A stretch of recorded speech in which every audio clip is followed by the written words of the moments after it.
And good afternoon. We're back again with some more flying, back again in X-Plane, and carrying on one of our many journeys around the world we appear to be doing now. I think we've gained a couple since the last couple of weeks, but this one where we got to here, Paro, last time, and going to be making our way to Mandalay after the interesting bit that was Lukla in the last flight.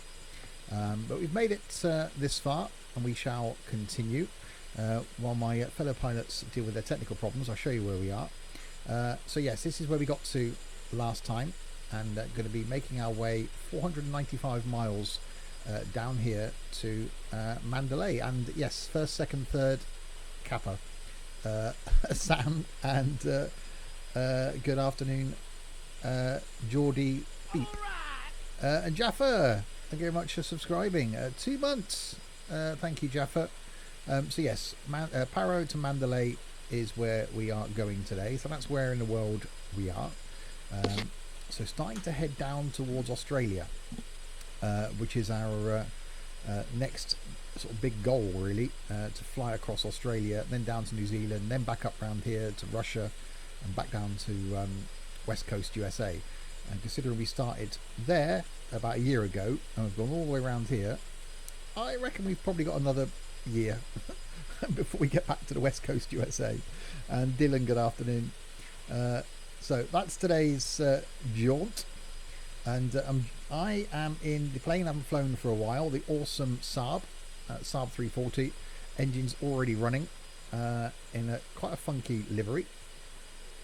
Dom Radio, good afternoon. I'm joined by a man to my left, which is Scott. Good afternoon, Scott.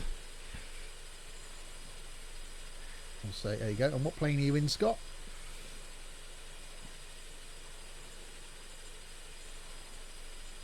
He's in the C90. I thought that was a little Honda scooter thing. I had one of those. They were great. Anyway, he's might take him a while up those mountains.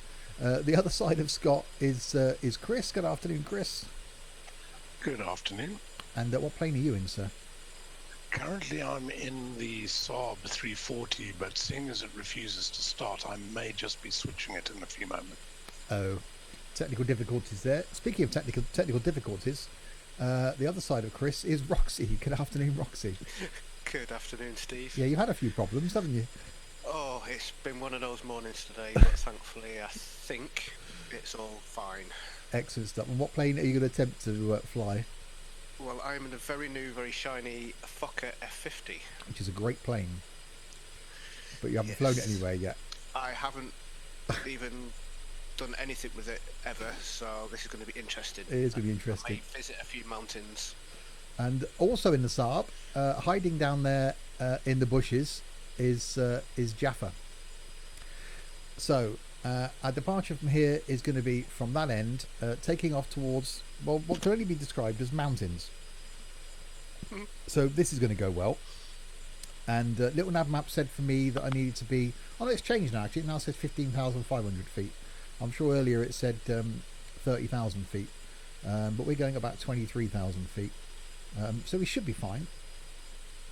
Yay for Roxy. Oh yeah, it's always nice having a new plane.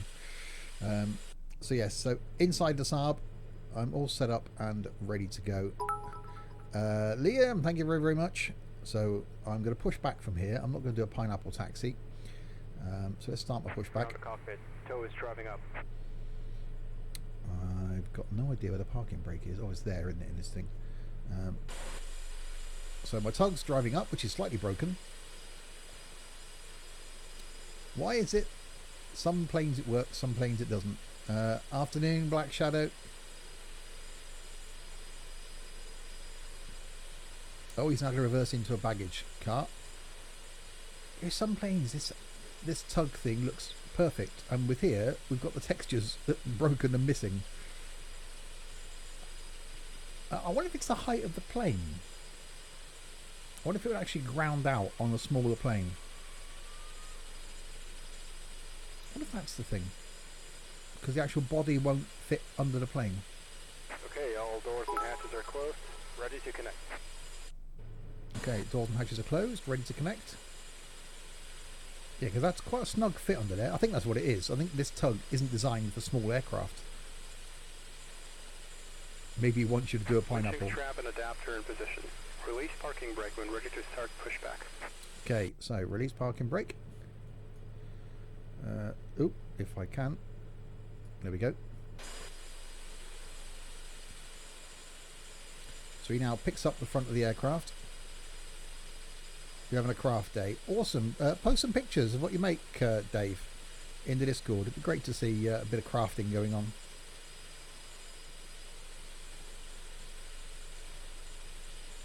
Starting pushback. Starting pushback. So we've got to backtrack down the runway. Blinding me with your taxi light. Turn it off. I'm blinding you with my taxi lights. There we go. Didn't like that. Managed to do Bucharest to Newcastle last night. Yeah, we are going to try a few more flights over the coming weeks. Watched a YouTube video today that I posted earlier, sort of day in the life of a pilot. And I think I want to set a day aside over either this week or next week where I want to spend a day flying. So do a proper schedule of a pilot like the one we saw that's flying in and out of a hub. So do like the whole day from like 8 in the morning all the way through till the evening, doing like a 2-hour flight, hour gap, 2-hour flight, hour gap. So do a day in the life of a pilot. I think that could be quite cool. So a virtual day in the life of a pilot. So we'll plan that over the next couple of weeks. Right, so he's pushing us around. How are you guys doing? So many buttons I don't know which to hit. Got my engine started. Yay! Hey! Right, lights on. Taxi lights on. Seatbelts are on. You want to do similar with trucking? Yeah, I just thought it'd be quite interesting. So if anybody in Discord, go and look at the video I posted in flight this morning, which shows some of the long days that pilots have. So I'd love to do something like that. Is the pushback guy on them things that go round in the fair place? It does seem to be slightly broken. It does seem to be taking me further than I wanted it to take me now. So I'm now pushing back beyond where Scott is going.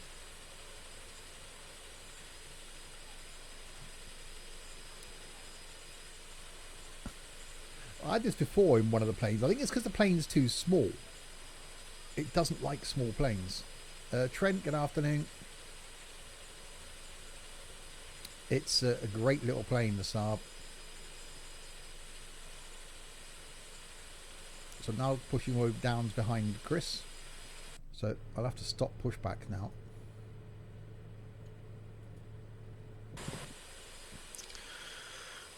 Okay, right, I've worked that bit out. Where are you taking me, plane? Oh no. I don't know where it's taking me. Stop pushing me! You're going to push me onto the active runway.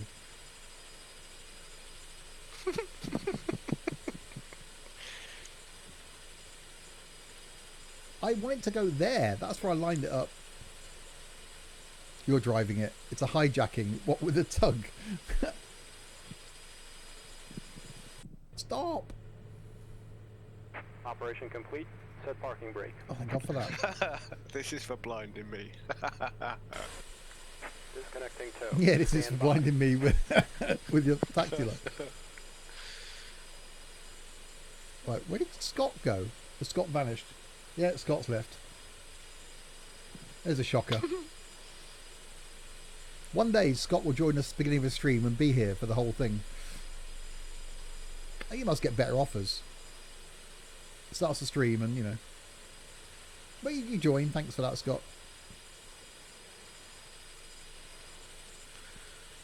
Right, altitude is set. Yeah, it never worked for me in the Saab. I think it is because it's too low. It's too small a plane. I should just reverse taxi. Tow is disconnected and bypass pin has been There's the removed. course Hand and signal on heading. the right. We'll see you next time and have a safe flight. Yeah, thanks for just dumping me here on the grass. Right, currently at Right. It probably gets paid somewhere else. Yeah, it could be. Right, so let's put these things into... I can't remember which one it is he's got to go into now. Minimum. So we'll go for heading. Vertical speed. And we get that lovely noise. Right. Okay, so let's taxi.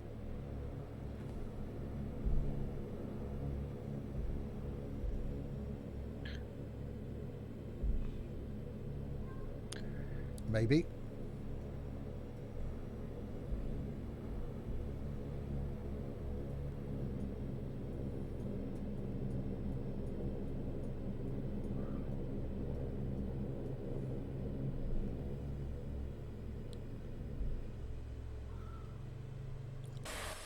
I've got one of the sports tugs as well on mine. Yeah, parking brake's off.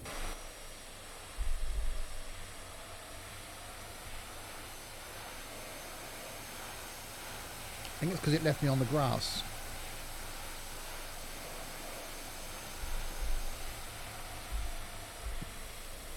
Okay, now I can't turn.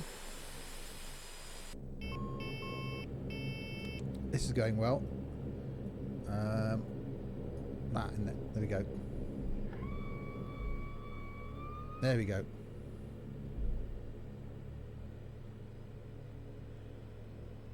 Come on, plane.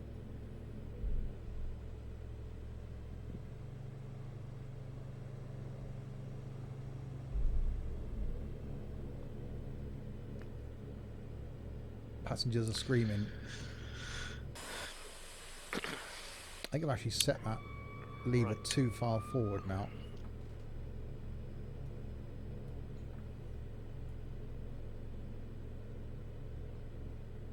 Your dampener. These buttons do here.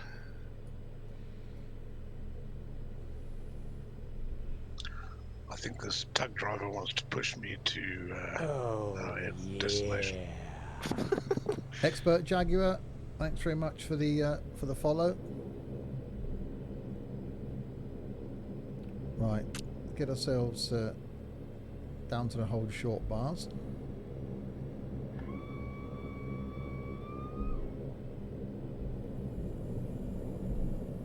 And not put it into reverse. It's still on a barbecue today, but it's a bit cloudy.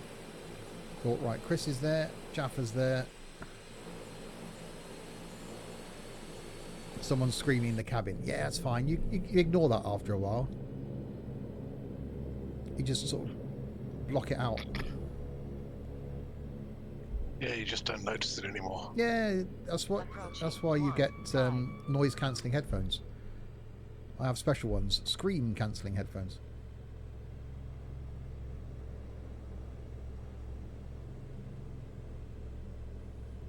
Right. So take myself down here and turn myself on runway 339 around. feet remaining. Tragedy struck my family yesterday. I'm watching you take my mind off things. Thanks for screaming. No problem. I said screaming, not streaming. It's the co-pilot screaming. Yeah, it is the co-pilot screaming. Yeah, afternoon chaos.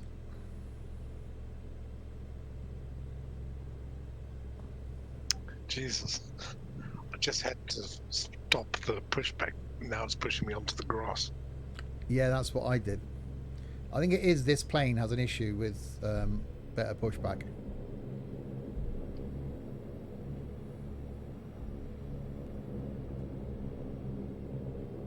I timed it perfectly accidentally, so I actually pushed me onto a taxiway, not the grass.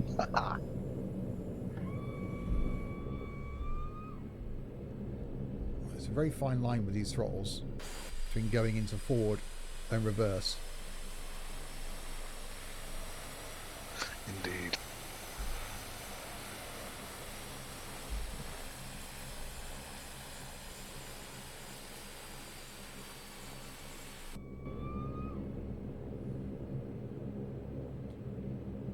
Okay.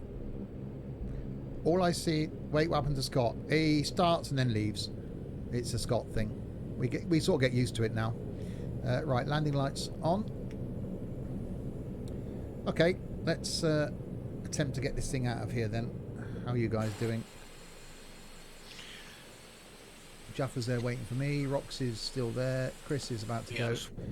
Waiting for Chris and Jaffa to go past me. I've just got control of my plane back, so I'll be texting him. Okay, let's go. I'll try not to hit anything. Oh, I forgot about the nose wheel button. Yeah, I forgot about that. It was careening towards the terminal building. Like, ah! Full pedal to the metal. Right. Bye. Bye. Wish me luck. There's a mountain in front of me. Have fun at 30,000 feet. Yeah. And we are airborne. My tug driver was just racing me down the taxiway.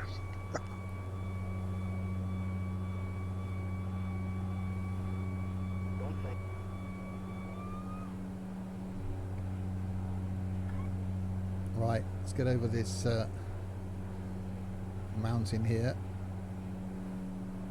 Set my clock. Right, things like that. So I'm going to get out of this valley. I've got a terrain warning because I'm quite close.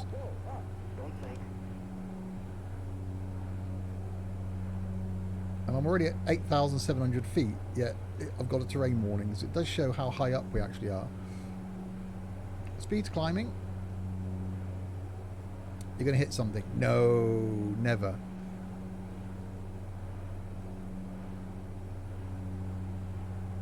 I'm slightly scared now to look behind though to see how the others are doing. Oh, don't look. We can only hope, Pineapple. Well, thanks to your confidence there, people.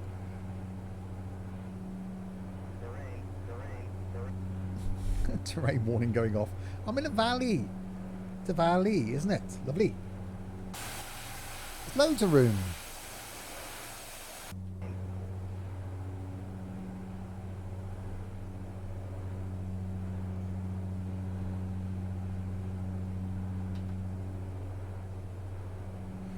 Right, should now be able to put the AP on.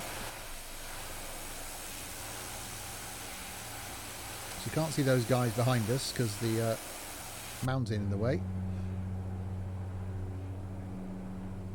Are you glad it's off high now? Oh God, so I trust you to notice that one. Right, so 11,300 feet. Climbing up and out. Speed 170 knots. Oh, looks like a duck. It does look like a duck.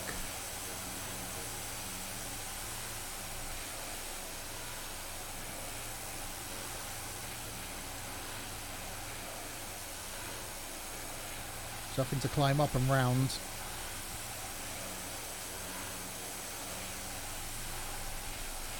Hoping that it's going to send me in the right direction.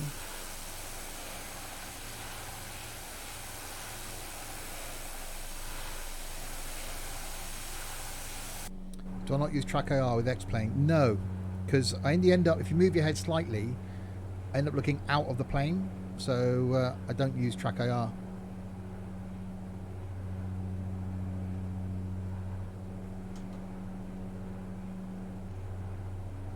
And I just realised I didn't have it actually on nav mode. I had it on heading mode, which is why it was sending me in completely the wrong direction. But we'll correct that.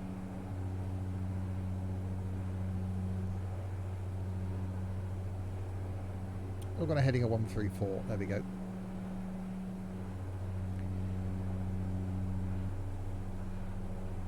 So you were confident about that takeoff, Steve, or were you paranoid? I was nervous, because me and mountains in flight sims doesn't generally end well.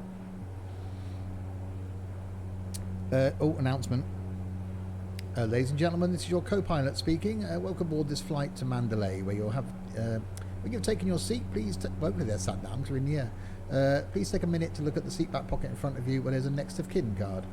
Please tick the box at the bottom. It's already ticked. And don't read what's on it. It's not important, just tick the box and we'll do the rest. You don't watch my content, do you, Liam? Yeah, paranoid. But doesn't that look good?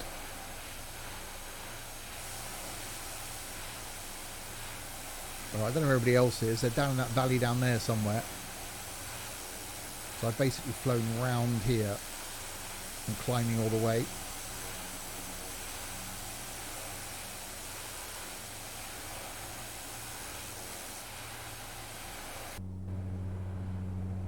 I'm now heading roughly in the right direction.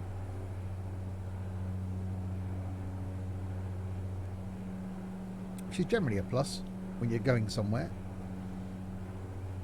So, okay, so here's me. There and there. That updates quicker than that does. So that's live, and that's me on the multiplayer. So there's Jaffa, and we've got Roxy on the ground, and Chris about to take off. So I should have really taken off and then flown in this general direction. But now I've got to try and get myself back onto this line so that I can then put the nav back on. Because, you know, user error.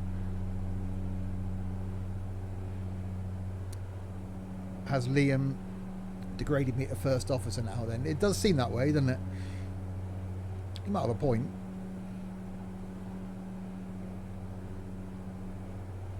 Right, so if I bring my heading round and then I can intercept my line. Yeah, plane looking rather nice. Rest of the guys behind me somewhere. And that scenery looking rather nice as well behind us. With what's probably Everest over there in the background. Which is where we flew from 2 weeks ago.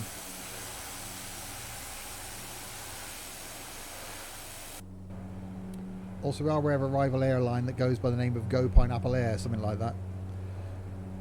Please do not fly with this company. You almost inevitably die. Stay safe with Sims and stuff. Yeah, that's definitely not going to be our catchphrase. Is stay safe with Sims and stuff, because, you know, never ends well. Right, we'll bring our rate of climb down if I end up stalling.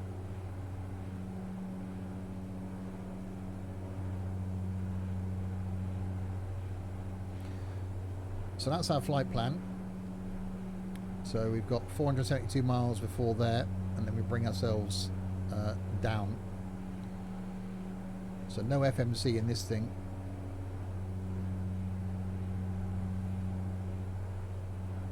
Yeah, because the chances of survival with Sims and stuff airlines are much higher.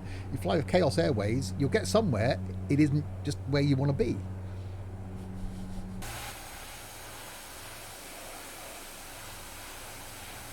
We will take you to a destination of our choice. Well, actually, no, we don't choose it. You just end up with a destination.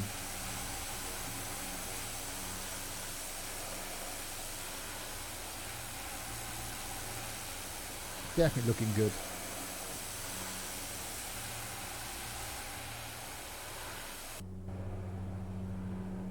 Right, 21,000 feet. Heading back towards our line.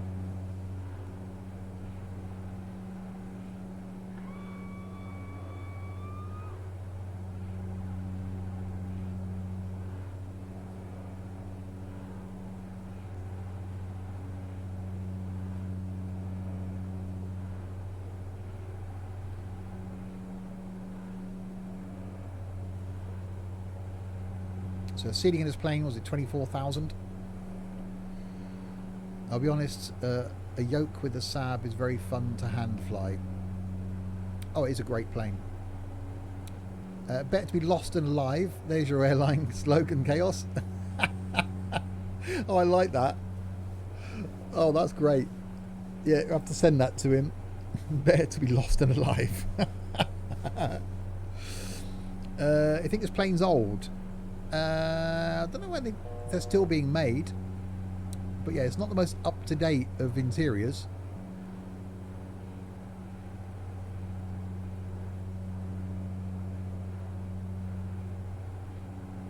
So we've got our altitude set at 23,000, currently at 22,300.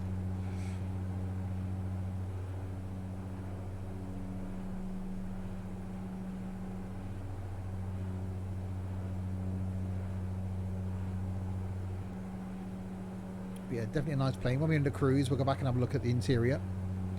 Better to be lost and alive than dead at a destination. Now, I like the better to be lost and alive. I like that.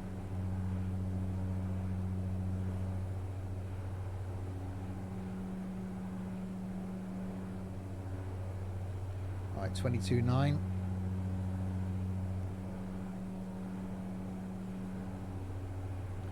So it should level out now, which we are at 23,000.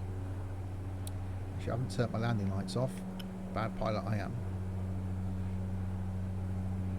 Not that anyone can see them up here and would know.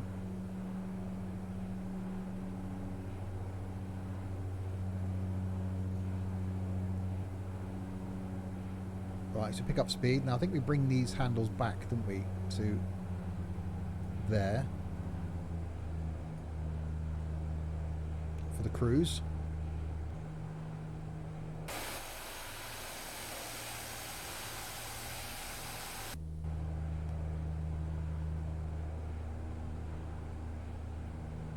And there we go, 160 knots.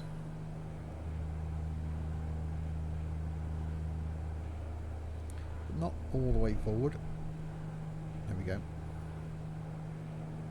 So speed should start picking up.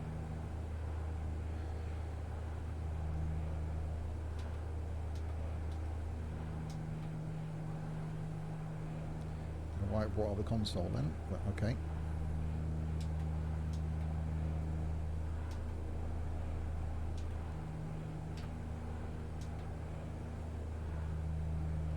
Okay, nav not wanting to go on.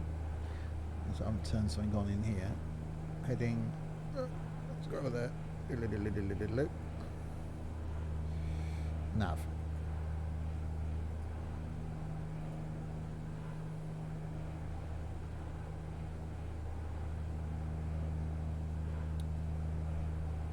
Hopefully now we shall follow the line when we get to it.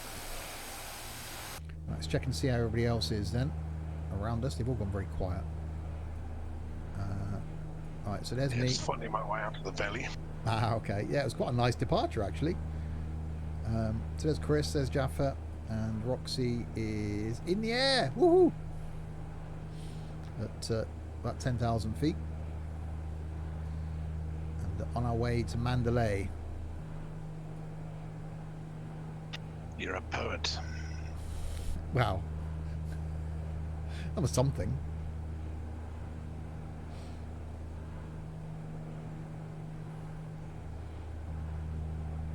I'm just keeping my eye on it now to make sure that it does follow where we should be going. Otherwise, I will end up God knows where. Right, it's going to look in the back then.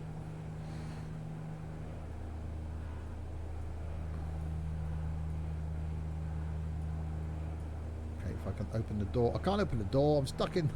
I'm locked in the cockpit. No, that Probably best for the passengers. There we go. Now, add up. There, no, there we are. There, we've sort of got it open. Slightly. There we go.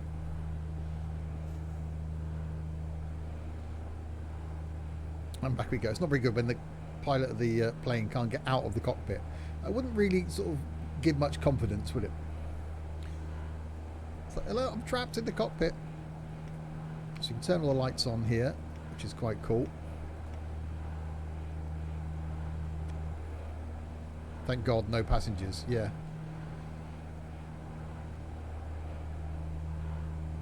Yeah, for their sake more than anything else. Yeah, it's not a bad place to be. I think I want to be in one of the... oh, wrong way. One of the single seats if I was flying.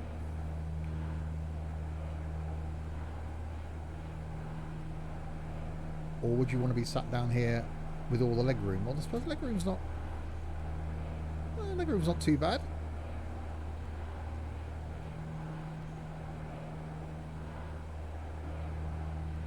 I could cope with that. Window shades that go up and down as well. There's a lot of detail in some of these planes.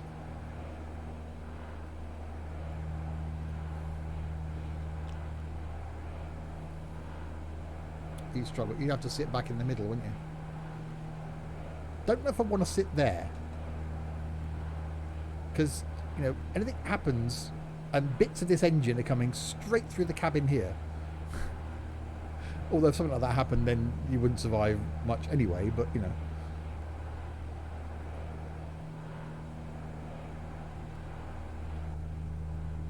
Right, I should now be on my line. But it's not coming off heading mode. So I'm going to have to fly this in heading mode then, because it's not liking it and out of it. Okay, so 134 it is. Best place to sit, at least it's over quickly. Yeah, it's a good point actually. Where is your hostess? I'm here all by myself. Solo flight. No hostess with a mostess here.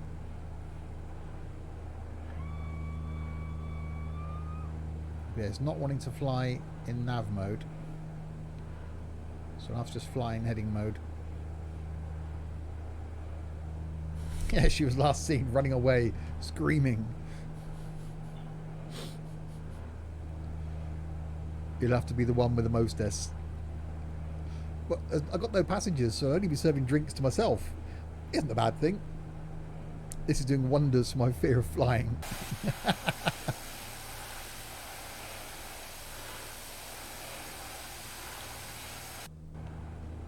So yeah, things settled in the cruise quite nicely now. So prop pitch has been brought back. So cruising along at about 195. 23,000 feet. It's a little bit higher than we should be.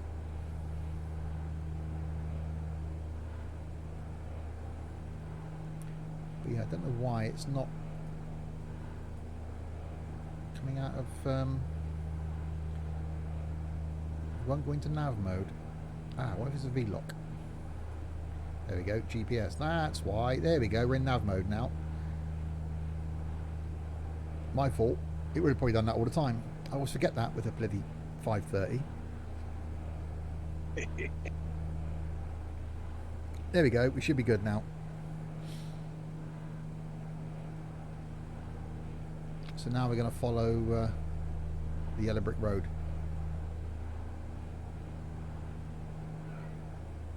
So we've got 428 miles till we get to Hold, and then it'll bring us down, hopefully, and line us up with the runway. I don't know what the altitude is of where we're going. Let's have a quick look. Mandalay is at 299 feet, so a lot of descending to do. But we're out from the mountain range. I think I've worked this plane out. Hooray! Yeah, Roxy's in the newly acquired Fokker 50. So there's me. Jaffa's just take the auto follow off. Jaffa's just behind me.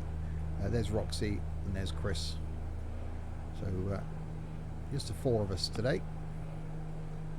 And this is where we're heading to, all the way down here to Mandalay. Coming in on 17 minutes, so ILS into 17. So it should be a cool approach. I do like Nokia liveries. They're great. Only just flicking through the liveries for the plane and found this, and it does look really nice. It does look like a duck. We can make it if we fly. Oh god, that was bad, Larwood. That was really bad. So yeah, settled into the cruise. Now 420 miles to go, which it does say. I've been really struggling with the performance of this plane since taking off. Oh, And, I was concentrating on the valley to get out for the first bit, but she wasn't climbing like I know she can. And just had a quick look down and saw that I perhaps didn't retract my flaps. Yay! He's human. He He is- makes mistakes. Oh, there is a Lord. he's only human. We've all done it. Suddenly I'm rocketing up into the sky.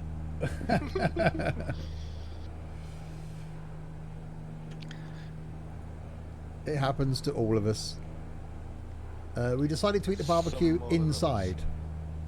Be a bit smoky, wouldn't it? Let's just put stuff in the oven. That's what I normally do in the summer, is I actually cook food on the barbecue because it just has that nicer taste, doesn't it, rather than cooking it on the stove. Yeah.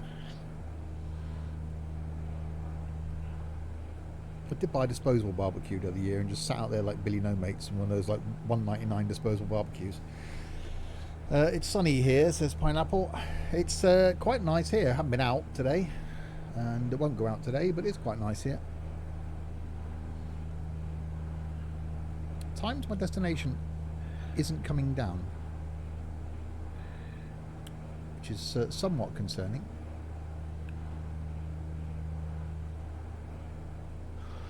Still saying an hour. Is that time or is that no distance? Sorry, why is it going distance? Oh, I see. No, that's when I get to hold. It's going to hold me for a minute. I'm with it. Okay. Right. So how do I know how much time I've got to go? I don't. I'm looking at a little nav map, I suppose. Hour and 19 minutes. There we go. Should be bottom right corner of your GPS. I've got the flight plan up there then. Yeah, it should still say ETE and then a time. No.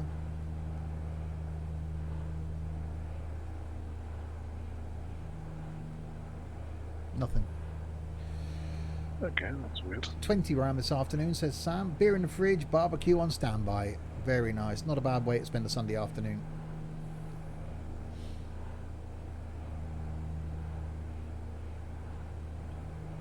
Beer, says Liam. Yeah, about an hour and 20 minutes to destination, so a nice cruise. See, should have put the clock on, Steve, says Pineapple. Me and you are going to fall out, Pineapple.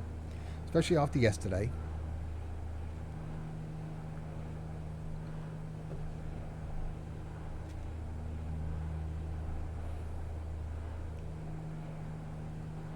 Quite surprisingly, apart from that jelly baby I just put in my mouth, I haven't eaten today. Jelly babies. Yeah. That was banter.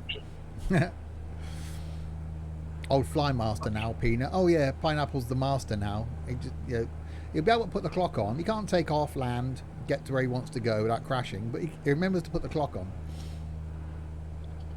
I'm just wondering if Pineapple would be so kind as to point out exactly where to turn the clock on in the SAAB. Oh. Well, there you go. Aha. There's one for you then, Pineapple. Where do I turn the... You tell me how I turn the clock on then, Pineapple. The clock tells you how long from departure, not how long you have left. Wind it in, Geordie boy. Bottom left. You reckon bottom left? Nope, that's not a thing.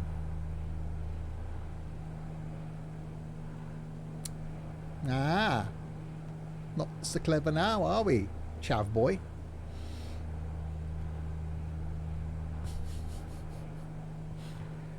If those of you watching didn't catch the stream last night, it won't be going up on YouTube for various reasons. But I do recommend you go back and watch probably the last half an hour of last night's stream. It was most enjoyable. Do wish we recorded some of the bits of the after stream as well. I'm gonna have to do that one day. I'm just gonna have to keep recording after the stream, because some of the after stream chat does get quite interesting. Told you we created a monster. Yeah, we have, Sam. That is time of death in Pina's plane. Yeah, it's a countdown clock. Should be flying with us, Pineapple. Wednesday night. You got nothing better to do. You won't be out for a walk. Wednesday night, 172, easy plane. Get yourself prepared.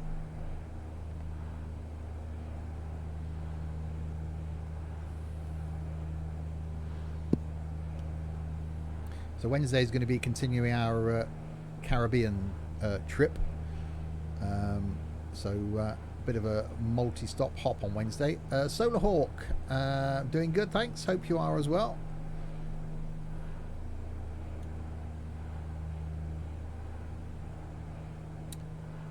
Trying to fly, aka taking off, and ended up in the Irish Sea. Well, I'm not going to knock him for giving it a go. None of us can do that. He kept trying. Right, so here's me then, a ground speed of 314. Behind me is Jaffa with a ground speed of 307. And then over here, we've got Roxy with a ground speed of 226 and Chris with a ground speed of 224. And rising. And rising. So all heading in hopefully the same direction. Well, we do seem to be heading in the same direction. It looks like Roxy and myself are following the same flight plan. You guys are going direct. Yes. Because, you know, 5:30 and all that. But we'll get there. Indeed. Well, hopefully. Again, everyone who doesn't fly is always a critic. Indeed. People think it's just so easy. It can be. Depends on what you want to get out of the flying experience. You know, some people are happy. Some people are happy just to spawn in at the end of a runway with engines running and take off and go somewhere. I really like the whole starting up from a gate or a stand and starting it up and taxiing. It's the whole thing now. I'm really enjoying it. You are enjoying X-Plane. Well, we'll give you some more instruction on Wednesday, Pineapple. It is blooming difficult. But well, again, that's what I just said. It's as difficult as you want it to be. Sim Hub, good evening. You always seem to be approaching at the wrong angle. Well, I was doing that at first. But the brilliant tool that helped me out is this. Is little nav map. So even if you're flying in heading mode, as I pretty much am, although the autopilot's doing it, if you know where you're going, so say you are going to where we are, you can see the glide slope for the approach. So runway 17 is this green bit here. That's the glide slope. So you're really will be coming down that. So if I was flying in heading mode and wanted to land at this runway, what I would do is set myself a waypoint level with the end of the glide slope. So I would set myself a waypoint back here somewhere. So you could go in heading mode, and if you're using a G1000 or something, you could put this in as your waypoint, or set that with a little nav map, right click on it, add. It would then put a line from where you are to that waypoint and a heading mode and a heading, so like I have there, heading of 134. That would then take you to there. When you get to there, you then have another line going down here. So you fly to that point, change the heading to whatever it says on the line, and that will be taking you directly in line with the runway. So that's what I was doing at first. I was basically when I did the flight in the Kodiak from the USA back to the UK, I was only landing at runways that were in line with the route I was going, so I didn't have to turn. But even now, some of the flights that Chris takes us on, we're flying somewhere and the runway's, you know, perpendicular to the way we're going. It's like, oh, for God's sake. So you've got to try and plan your way around it. I'm doing an approach into this one, so the approach I'm following should line me up and bring me down that glide slope. And yes, it's called Little Nav Map, and it's free. And you can connect your flight sim to it, either FSX or X-Plane. And when you spawn in, it locates you if you've connected it. And you can right-click on the airport where you've spawned in and go set as departure airport. Pick anywhere you want in the world and go set as destination, and it will basically just draw you a line between the two. And then you just follow the heading, like we've got here, heading of 134, along that line. And that's it. That's basic navigation. That will get you to the airport. And so if you follow that little thing that little hack that I did, basically, was then just find a waypoint in line with the runway. So that's pointing, that's showing you where the runway is. Fly to that, turn, fly down. The runway we got for landing is 17 Jaffa. So yeah, Little Nav Map is awesome. We use it for the multiplayer flights. Down here as well, when you put your to and from destination in, it shows you the minimum safe altitude that you need to be at over here. So it's saying I need to be at 15,500 feet in order to get from that point to that point on that direct path, because there's mountains in the way. So you set your altitude at 15,500, you set your heading at whatever that says, done. Okay, at some point you've got to descend and then get down to the altitude, but the good thing with this is, if you click on the where we're going, so Mandalay, you click on the airport tab, it tells you the height of the airport. Actually tells you it tells you the height of the airport. So 299 feet. It gives you the runway information, so the runway headings. So runway's on a heading of 171. It says there's PAPI lights. It's got ILS, so if you've got ILS capabilities, you can tune your radio into 110.50. It tells you the weather, where it is, so there's your pressure. Tells you radio frequencies, any procedures for the runways, any airspace nearby. It's a fantastic tool. And there we go, Chaos has linked it. So also, if you create a flight plan in SimBrief, if you're doing jet flights, you can load your flight plan into this, and then you'll be able to see your plane following your flight plan. And I can just click on it and there's my little plane. So it tells you your ground speed and your altitude. Yeah, free and really, really invaluable. And not sponsored in any way. We just all love Little Nav Map. It is an awesome tool. And free is always good.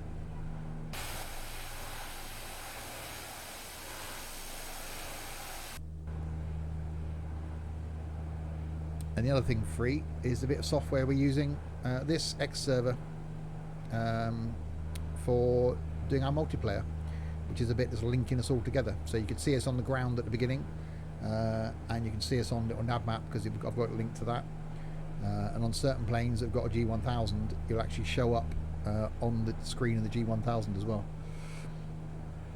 Oh yeah, flight's awesome, SimHub. I went from being frustrated with it 15 months ago to through periods of hating it, but now loving it. And I love the variety of aircraft. You know, when did we do the long flight? Thursday. Flew UK to New York in the 737. Again, free plane. Awesome. Today, this little beastie, which is fantastic. Wednesday night for me with a little TB10. But anybody who wants to join can use the standard free 172. And I just love the variety of aircraft and the places in the world, which is why we're doing these around the world trips. You know, the places in the world you're visiting, the different airports, the weather, because I'm using Active Sky. We've got real world weather. So whatever the weather is where we are is the weather that I'm getting. Every flight's different.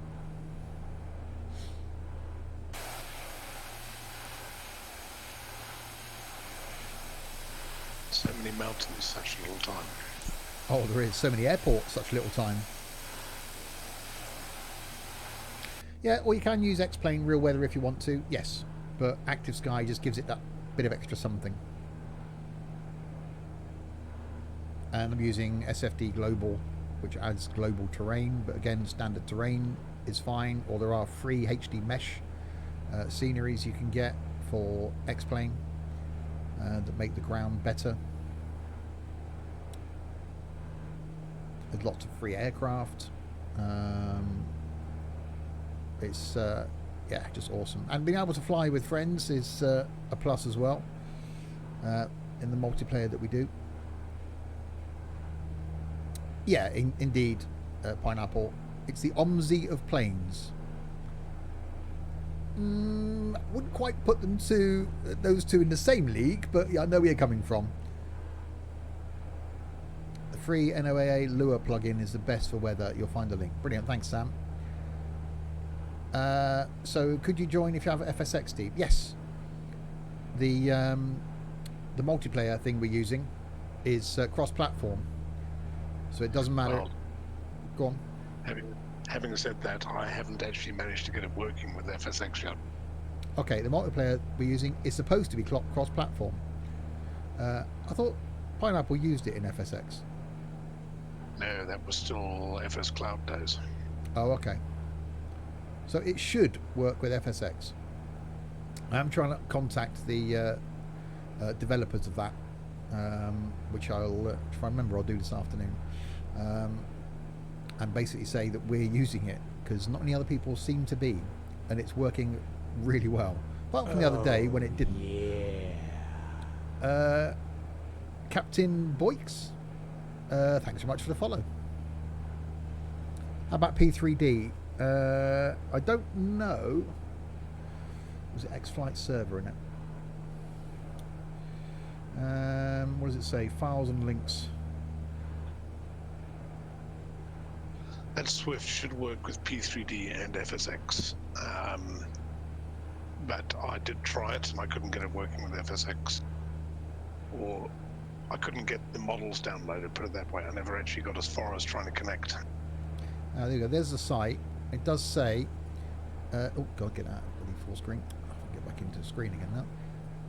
In the last few weeks, we have performed many tests with a Swift client on xflightserver.net. It worked very well with P3D Windows, FSX Windows, X-Plane Mac, and X-Plane Windows, and X-Plane Linux. For the best results, the best result for X-Plane was to use the latest beta of the client, but the latest alpha for X-Swift Bus. So they're saying it does work. So xflightserver.net is the free multiplayer client that we're using, and not many people are. That's all the members they've got. And if we look pilots online, that is all the people that are online around the world in this. So yeah, not many of us for something that's free. But you can see where we're going. Everyone's going to and from. But yeah, really, really good. And again, free. We like free. And if you're watching for the first time and you wanted help or advice on flying, not saying that we're total experts, but do check out the Discord server that's linked there. We do these group flights a few times a week, Wednesdays and Sundays, but hopefully going to carry on our trek from last week this Thursday. In jets again, so small props on Wednesday, something mid-range today, and jets on Thursday, and I do want to do a few streams coming up as well, some stuff to do during the week. So if you're looking for something to do and a community to be involved with to do some of these multiplayer group flights we do, then check out the Discord. The link is there in chat.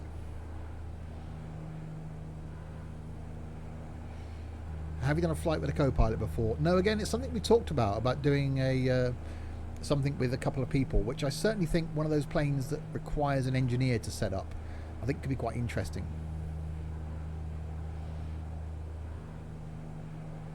And for people learning new planes, it could be great.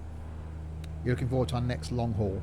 Yeah, going to try and do something. So waiting for confirmation from Sam that he's available. But at the moment we're thinking Thursday. Yeah, we'll do something Thursday. Time dependent. Obviously depends on Sam as to what time we're going to start. So JFK to Atlanta. We'll post details as to when that will be, and we'll be ready for that. It's only a couple of hour flights. It could be Thursday evening we'll do that. But then I want to do some flights, as I said earlier, a sort of day in the life of a pilot.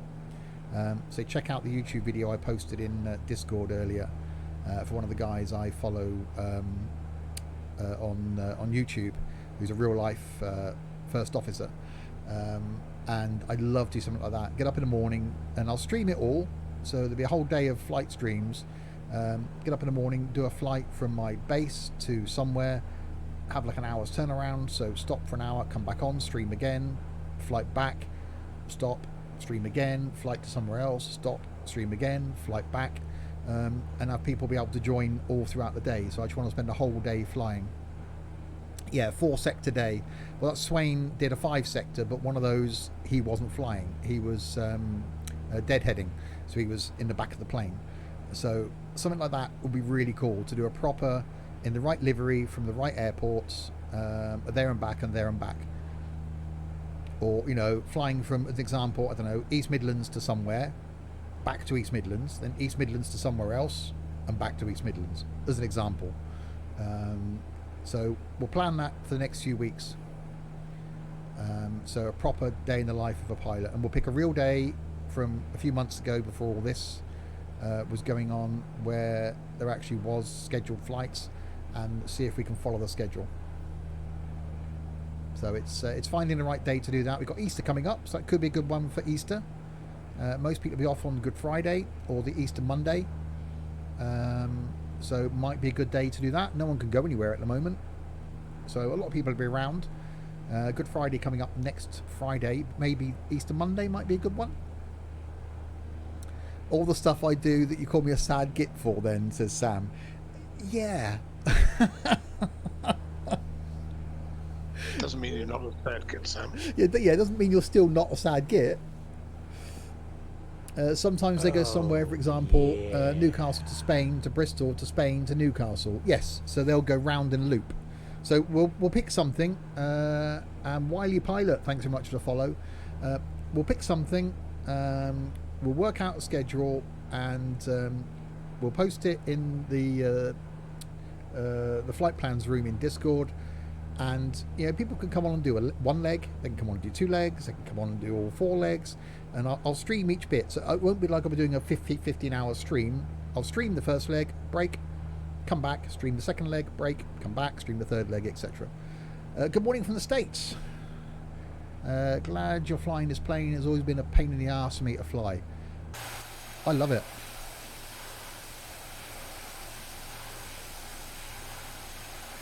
The key thing is prop condition levers, is getting those right. Certainly when you're starting up, making sure, which one is it? There. Actually, I'm still too far ahead now. They should be slightly further back than that. There we go. Making sure they are just in the right places. See, they're too far forward, really. They should be back to there. And there we go. So yes, it's making sure they're in the right place is the key, and I didn't have them in the right place.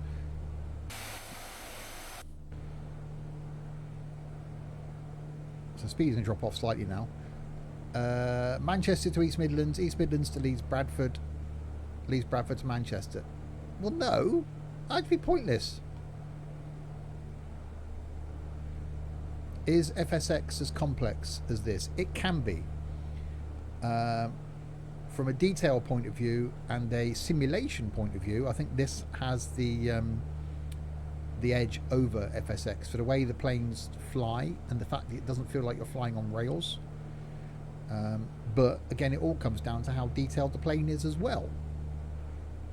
So if you've got a plane that's quite basic, you're not going to be able to control as much. But a plane like this, where it's as complex as you want it to be, then yeah, it can be. Yeah, I'm thinking like 2-hour legs, so like 8 hours flying out of a day. So do a 2-hour leg, hours turnaround, 2-hour leg back, hours turnaround, 2-hour leg, hours turnaround, 2-hour leg.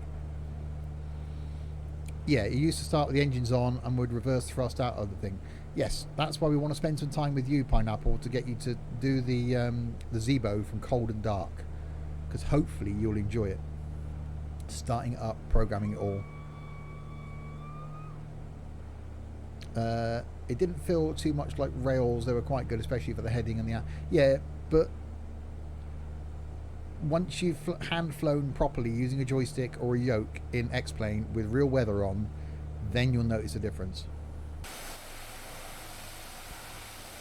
Yeah, I had a flight across Australia this morning with a wind, solid wind coming from the side, and it was quite a challenge, let's say, for 3 hours.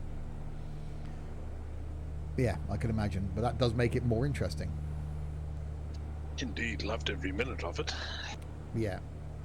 You're probably a bit like I was when I started out in X-Plane, Pineapple, almost a bit scared of the fact that it's quite complicated. But trust me, once you get into it and once you get to learn some of the aircraft, you won't go back to starting with the engines running. Do you know how to get rid of the most yoke thing off my screen so I can't go into Mayday? That's because you haven't got a controller. Order yourself a cable off of Amazon so that you can plug in your controller. Like £3. Or just look for a cheap controller or a cheap joystick. That will make all the difference. Or as Chaos offered to do last week, take him up on the offer, because that will make a hell of a difference to your flying. Something like the Logitech Extreme 3D Pro is perfect for flight sims. Yeah.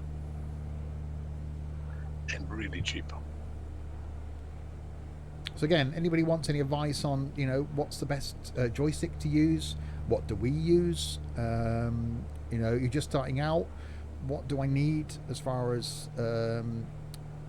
software to get? What do I need as far as hardware? What PC do I need to really make it look good? Any questions you've got, we can't guarantee we can answer them all, but chat to us in the Discord server and we'll try and help you out. Yeah, Jaffa says he loves the Logitech 3D Pro, recommend it 1000%. I'll be using the Xbox controller. I don't think I can afford to fly. Again, I started out with this with the Xbox controller at first. Then I bought the Thrustmaster HOTAS T, which is brilliant, which is the one we recommended to Pineapple. And then I progressed up to the Warthog that I've got now, which was a bit of a leap, like 10 times the cost.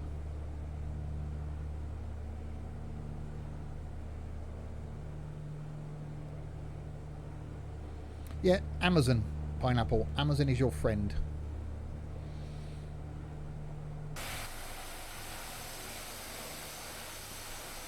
So, still in the air, thankfully. So I've slowed it down slightly. We're doing about 165 now. Let's check where everybody else is.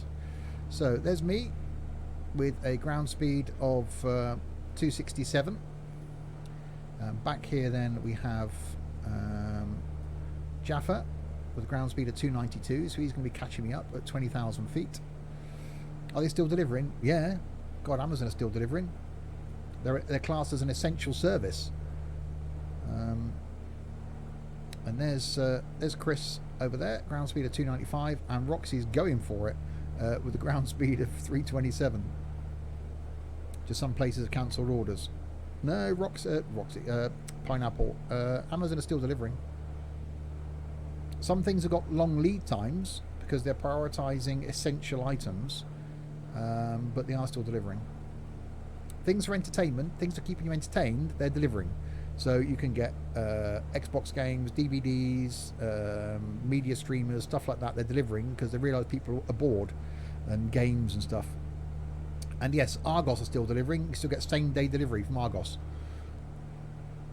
and they do contactless delivery. So they'll just turn up at your door, leave it on your doorstep, and go away. But yes, don't forget to take Chaos up on his offer, Pineapple. And you never know, some others might help out as well. So yeah, plane doing rather well. Again, every time I fly new planes, or ones I haven't flown for a while, I do think I should fly them more. And I keep coming back to them again, going, I need to fly that again. You have to wait a week for Argos delivery. Well, if it's coming from a store, then they're doing same day delivery. If it's coming from the warehouse, then yes, you'll have to. But it normally tells you on the website. And it costs you £4 for same day delivery. I've done that before. I just couldn't be bothered to drive to the shopping centre that's like 8 minutes away. So I just paid the £4 and get them to deliver it. Oh, there you go. There's the offer, Pineapple.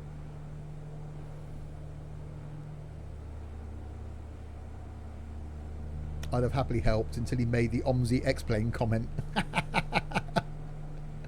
Yeah, comparing X-Plane to OMSI. That's it, you've upset Sam now, Pina. Yeah, I said I'm looking at audio mixers. I need a new one. I was looking last night after the stream, and one of the ones I found that I wanted was like a month for delivery. So I'm on the hunt for somewhere that's got one, because mine is definitely on its way out. OMSI is my life, says Pineapple. Yeah, you didn't know how to turn the ticketing on earlier.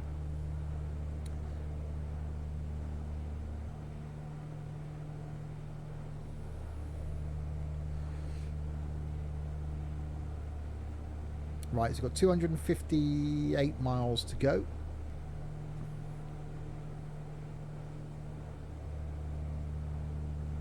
So speed has definitely backed off.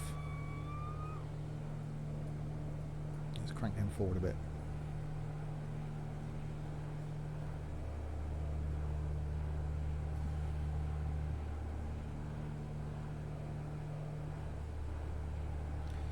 I do it was in BCS, so I can make money for you, Steve. Okay. Of you let me in the company after least Mike. Of you let... No? Okay. If there's a translator in the house, if someone can translate Pineapple to English, that would be great. Right, so I've cranked the power levers forward a little bit. Give yourself a bit more speed.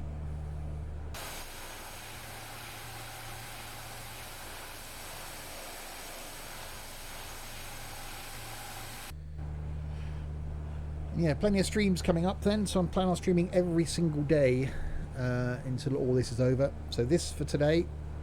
Tomorrow is going to be some Construction Sim 3, which is out on console soon, end of this week. So we'll be doing that tomorrow afternoon, and then tomorrow night going to be doing some OMSI with something new. Well, something old, but another look at it. Version number 3 will be tomorrow night. And Tuesday, got some... I've got it written down behind me here what I'm going to do. Tuesday, I've got some train sim, Tuesday night. Wednesday's got more flight. Thursday is our jet flight, so more flight on Thursday. Friday's American Truck Sim. Next Saturday is Wreckfest, and next Sunday back with more of this.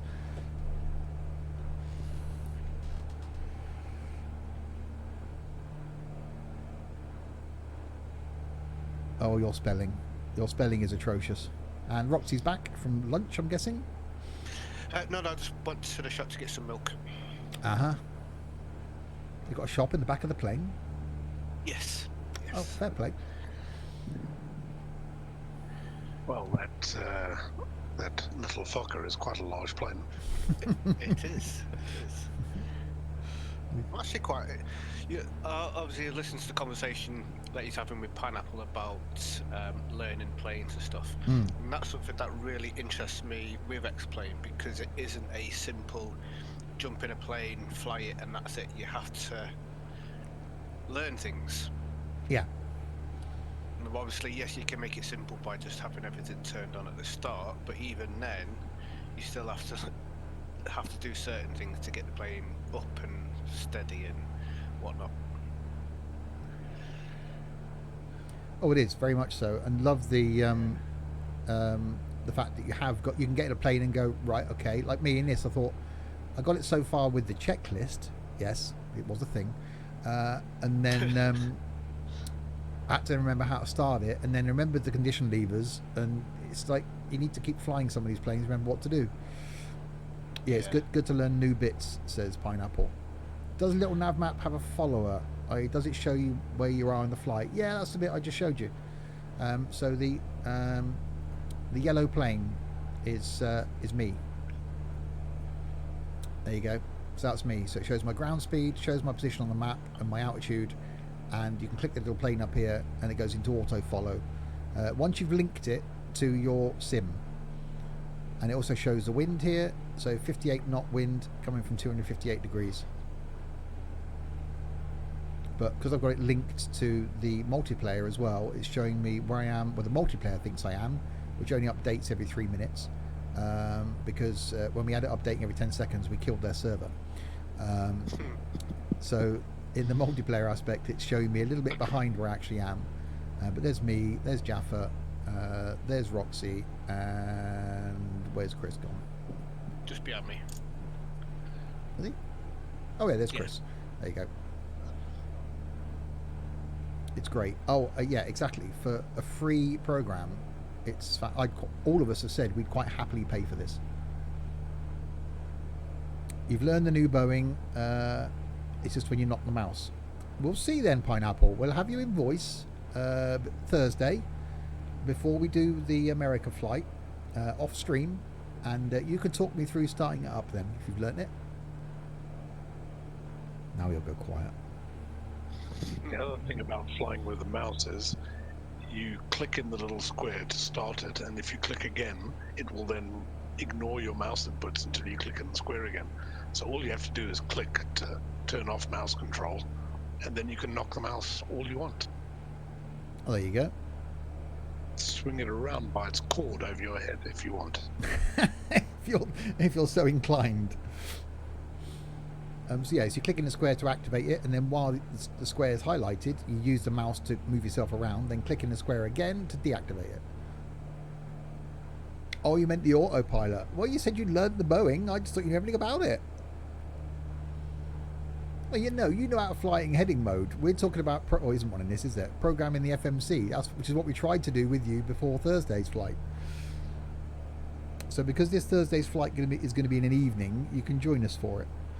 And Wednesday, that's going to be an evening one as well. That's 7 o'clock. At least you know how to set the clock. Well, apparently not. So he's still yet to tell us how to set it in our SAABs. Yeah. Sarcasm there from, well, I'm not going to repeat what his name is in Discord, but if you saw it.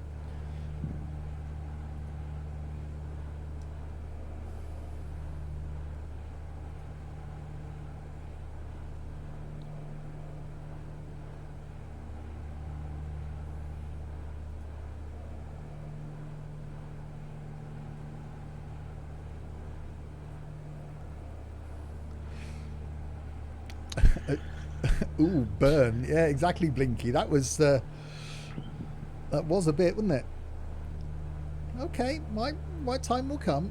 Revenge is a dish served long and slow, and it will come. You're going out for a walk. Yeah, I would if I was you. Don't get lost now.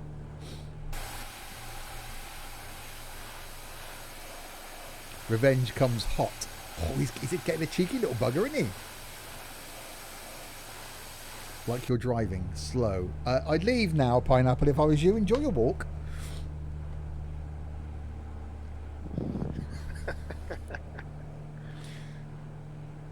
Long walk off a short pier. Yes. Hope the police aren't out chav hunting this afternoon when you're out walking.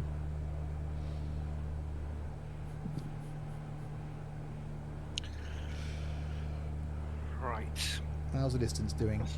Start learning how this plane lands. I thought this flight was only like an hour and 20 minutes. We've still got 217 miles to go. Get the Archbishop of Banterbury over here. I know.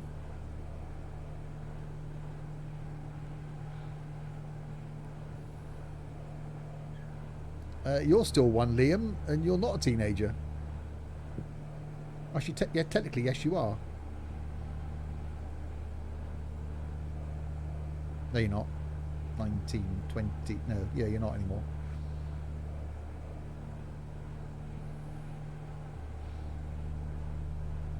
Right, it's still only got 44 minutes to go. Definitely going to be a lot longer flight than I thought it was going to be, because I think these planes are a lot slower than I thought they were going to be.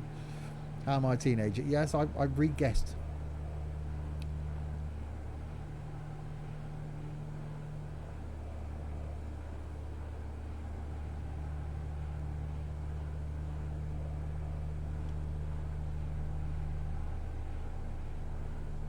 How are you today on this sunny day that we can't go out on? You can go out in the garden if you've got a garden. You can go out on a balcony if you've got a balcony.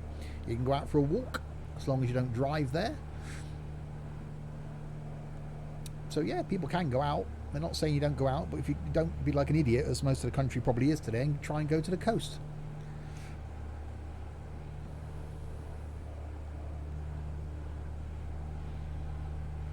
Yes, I haven't been outside yet.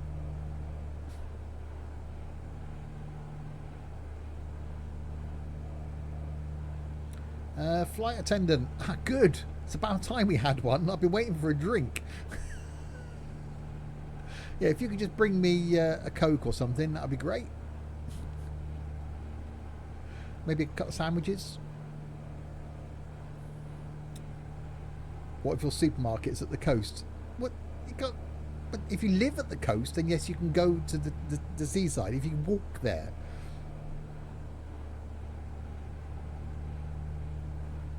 They're saying that people that are driving to the coast, you know, pretty much you go for a walk if you can walk on your walk.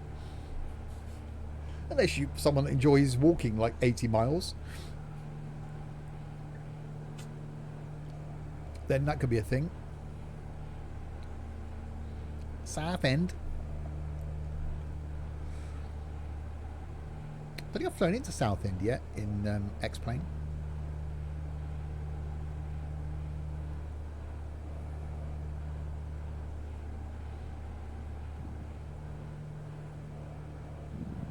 So speed holding quite nicely, about 195 knots. 202 miles to go.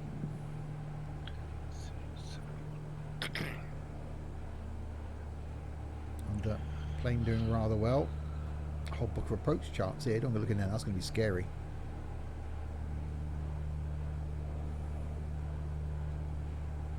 Yeah, go to Amsterdam, Liam. Get yourself some brownies.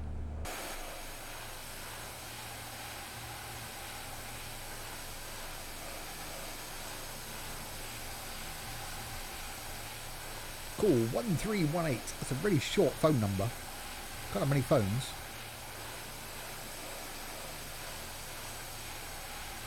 So this is Knock Mini.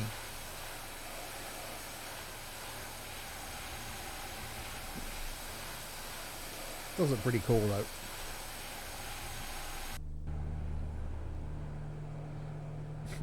You'll be the flight attendant on the way back. Sat in the back eating all the food. Can you suggest a short flight from Boston Logan Airport, Massachusetts, to somewhere for a 172? Blimey. Chicago.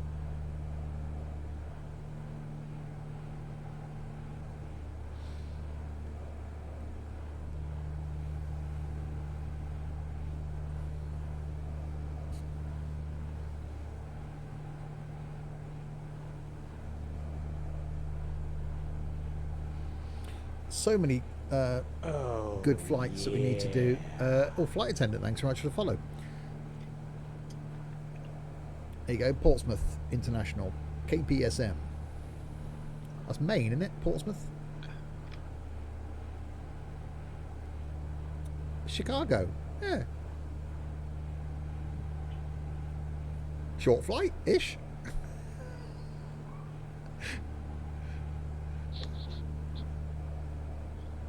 It won't take long. Massachusetts to Illinois? That's fine.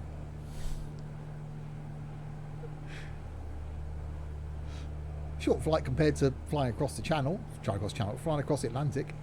Big channel.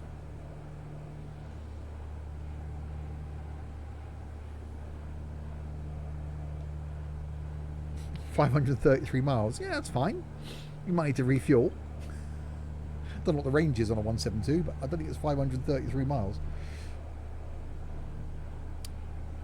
Can you tell when we start descent? Hopefully. I'm going to start descent. That's 2.5. About 50 miles short of there. So about another 130 miles.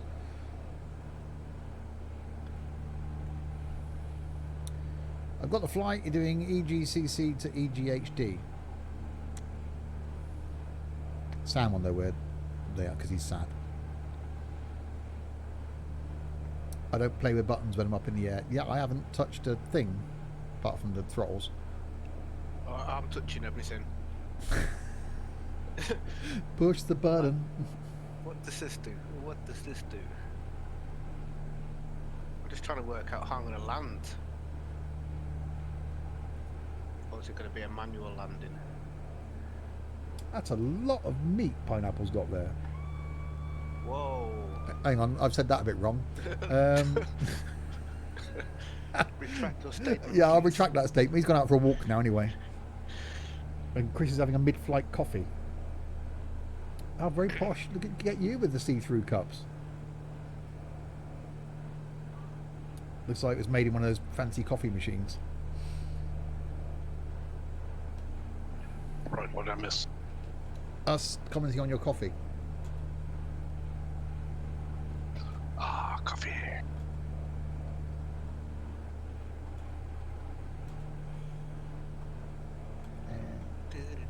Yeah, I've got one of those coffee machines. I used it once. What a waste. Yeah, I didn't like the coffee. I used it once, didn't like it, so I've never used it again. Didn't know SAAB did planes as well as cars. Yeah, military stuff, pretty much. I think that's the only arm of SAAB that's still going now. No, I mean, Saab don't make cars. What is he talking about? No, they used to. Indeed. Quite nice ones as well. But yeah, obviously Saab Scania was a thing, which is now Scania. Oh crap, I've opened the door. How do I... Ah! Oh, you did a Steve. You did it me. You're pushing things. Right, how do I close that side door? Do it from the outside. Ah. Roxy's opened the door mid-flight. Steve, I'll have to take a screenshot. one problem with that is how does he get back in again afterwards? Well, he didn't ask. He didn't say about closing the door while staying in the plane. Fair point. Get out, shut the door, and then stay outside for a while. On another stream with text-to-speech, I typed, I have a bomb, but had the crazy terrorism mod, so he freaked out. Oh, blimey. What about a cup of Yorkshire tea? I've got Yorkshire tea. Didn't like the taste of it. Just tastes like tea. I can't. I had no taste whatsoever. I can't. I've never been good with tea. Some people will only have like PG Tips or Tetleys or Yorkshire tea. It's tea. Coffee, on the other hand, I'll only have Nescafe Original. But tea, it's got to be, it's tea. It's just a tea bag in a cup. Milking first, obviously, and they all taste the same.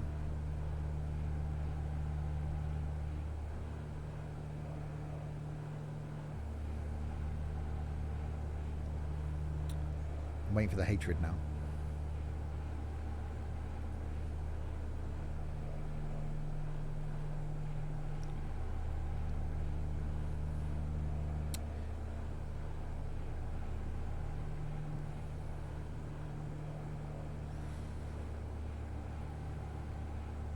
Right, 160 miles to go.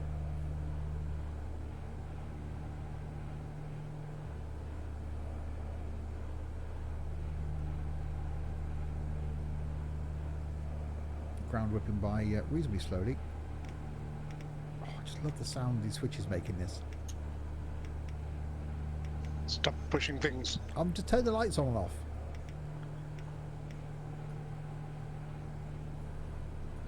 Roxy was doing that. Look what happened to him. He's now And I'm falling still down trying to to the work out ground. how I actually opened it. Yeah, he's now outside the plane. Oh, it's easy in the Fokker because if you look back where you think you open the cabin door from, the door out into the cabin, you actually click on the outside door. So I have done it in the Fokker. Oh, that makes me want to jump out. Yeah, and Foxy's actually posted a picture. There we go. Oops. Flying along with the door open. There we go. Got it closed. Right, now to work out how to get back in. Yeah, you gotta try and get back in the plane. Yeah, I've managed to close the door. Oh. Shouldn't I be on the other side of it? Would there be a 757 FSX already, Steve? Would you have to buy it? I don't know what planes come as standard in FSX. I'm guessing not a 757. You'll probably get a 73 and a 74. Yeah, I think there's 73 and an A320. Milk him first. What's this sorcery? Milk him, always milk him first. Thanks for inspiring me to tidy up my setup. That's 5 hours of my life I'll never get back. However, even if I say so myself, you will shame me into having the tidiest wire-ish free PC setup I've ever owned. It does look good, I must admit. Does indeed. Yes, I'll post it on the stream.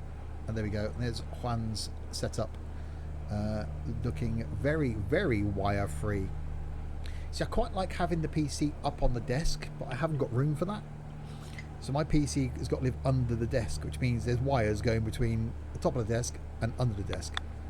One thing I would do there, Juan, depending on what your desk's made out of, I would drill a hole down for the keyboard wire, if your keyboard can stay in its place. But I am getting used to having monitors in portrait mode. I've got one of mine in portrait, and yeah, I really do like it. But yes, looking rather nice. I wish I had room for one of those big mouse mats either. I've got a mouse mat, but it's wedged underneath between my steering wheel and my gear stick, and it's probably I've got about 6 inches worth of room to move my mouse in.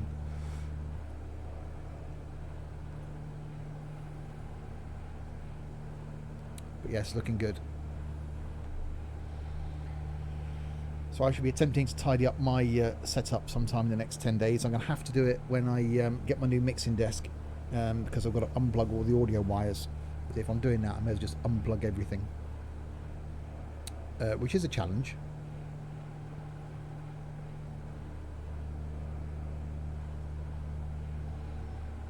So has anybody else that's watching got a nice looking setup like Juan's? If you have, we have got a setup and tech section in Discord. Post a picture of your setup. What does it look like?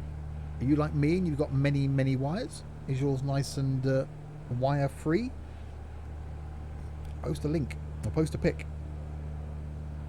It's quite nice seeing different ways that people game. And I really like Chaos's setup. One largish screen and then 2 to the side. I've got 4 screens around me and 1 above me. It's quite nice how people game. How many screens are you on, Chris? Just the 2. Just 2. Yeah, I think 2 is for flight. Really, I think you need 2, don't you? You need one for the sim and 1 for everything else.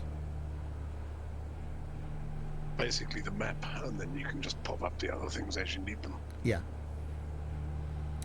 I did consider putting the PC case on the shelf there on the bottom left. However, having 2 dogs and 2 cats, it tends to attract dust, hairs and dust. So yeah, you want to keep it up out the way. I do like the way the throttle quadrant's mounted, nice and low. Yeah, mine's high. Mine's up on the desk, So mine actually Yeah, sits mine's quite high. mine's kind of just below the throttle. I mean the yoke in height-wise. It's just a bit too high. Yeah, mine sits higher than my G27 gear stick, which is next to it. As for drilling a hole in the desk, it is an option if I were to cut a slot in the mat. Drill a hole in the mat.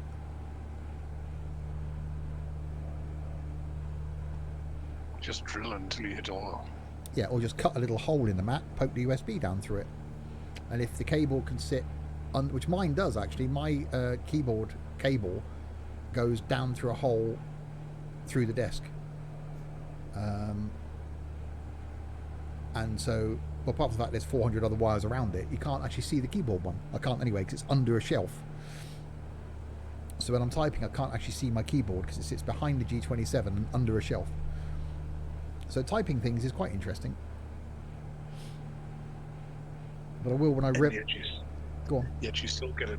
You still get it right more often than Pina does. Yeah, well, yeah, because I know how to spell words. Well, some of them. But yeah, I will post some pictures when I redo my setup. As a before, during, and after. At least I've got one PC less now. There was a point where I had 3 PCs when I streamed. I had 3 different computers running. That's down to 2 now. So that saves some wires.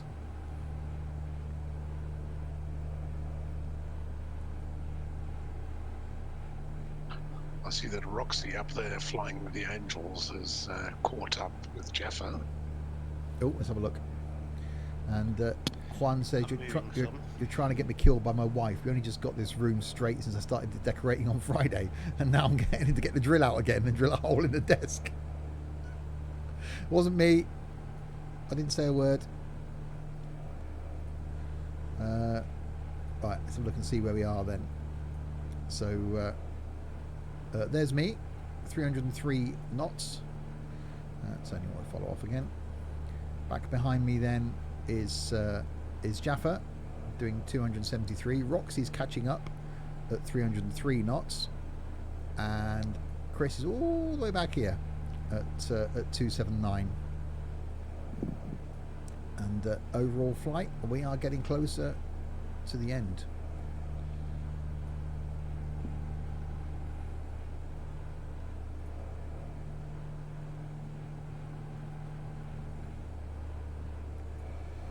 And what's it saying I've got left? 128 miles to my hold pattern. So in less than 100 miles then I'll descend. And altitude's at 300 feet, so I'll go down to about 2,000 feet.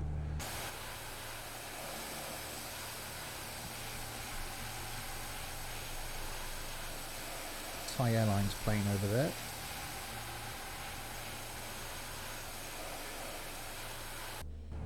How much fuel this thing is using? Oh, not a lot actually. Quite good on fuel. So there we go. 10 tons in each wing left. So we've used 8 tons of fuel. I can't remember what I use now going across to New York. I think it's 15 tons I used in the 737 going from Newcastle to New York, and that was what, an 8-hour flight. This thing's used 4 tons of fuel in an hour and a half.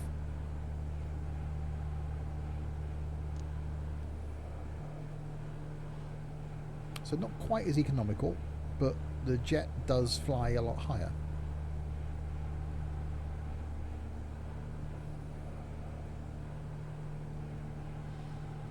You downloaded a little nav map. Awesome. It is a great tool. But it's one of those things where you do really need a couple of screens to be able to fly and then have something else. So your main sim on one screen, and then I keep Twitch chat and little nav map on my right hand screen. My left hand screen's got stream and active sky. Just saw Pina's lunch, like half an animal on his plate. Yeah, that's That's a lot of meat intake for someone so small for one day. I bet he didn't eat it all.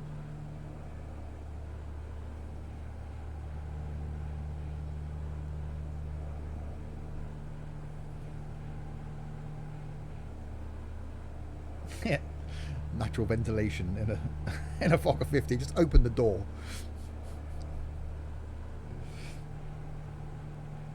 That's why he's going so fast. He doesn't need to use bleed air to pressurize the plane.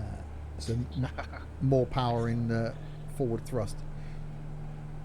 It did look nice, actually. Yeah, I was going to do a roast today, but I probably won't bother now. My missus is cooking a roast. Hopefully it don't get burnt.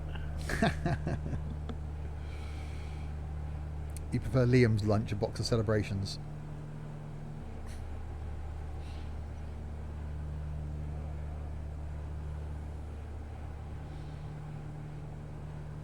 Yeah, thoughts are with you, Red Till Dead.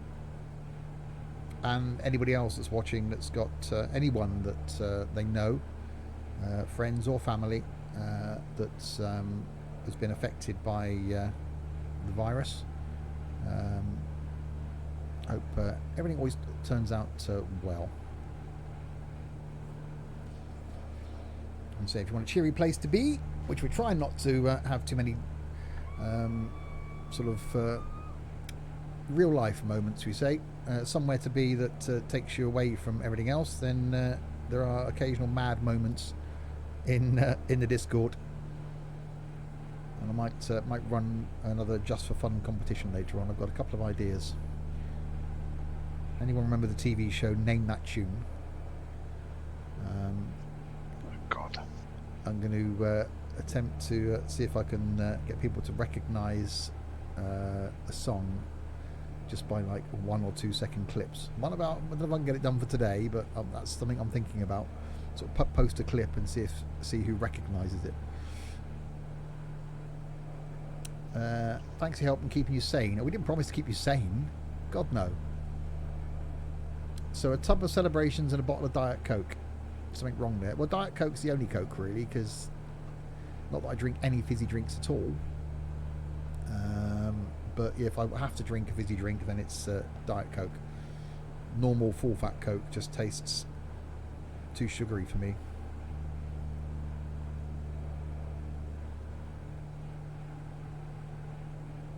Yeah, that's something really weird. I don't have a sweet tooth at all, but I don't anymore. But I used to drink a lot of Coke, absolutely. But I would rather not have any fizzy drink than drink Diet Coke, I have to say. Hate this. Yeah, for me, I just prefer the taste of Diet Coke. Yeah, Blinky's just gone, ooh, Diet Coke. Everyone's got a personal preference, but I don't drink any fizzy drinks at all now. That's the way I went, because you really can't afford to drink all that sugar. No. And I just detest the artificially sweetened one. Yeah.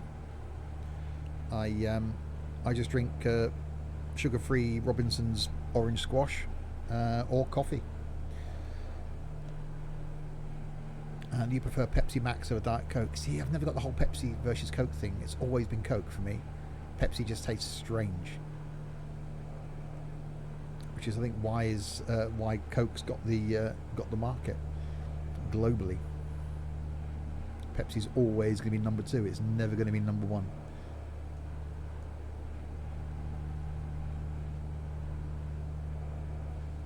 But, they make money because people like one thing. There wouldn't be other Coke brands. There wouldn't be other soft drinks if people didn't want choice. There wouldn't be X-Plane, FSX and the PP one if people didn't want a choice. All coffee, there's an idea. Well, it's 2:45 in the morning, Blinky, so yeah.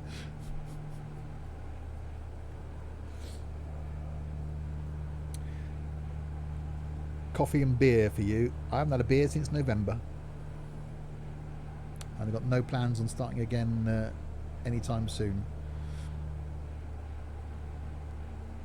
I think once this is all over and I can go to a pub and have a beer, and then I might do that.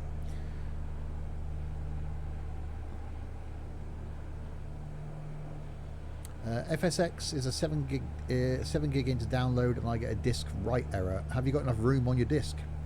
That could be an issue. You might not have 7 gig free. Check your disk.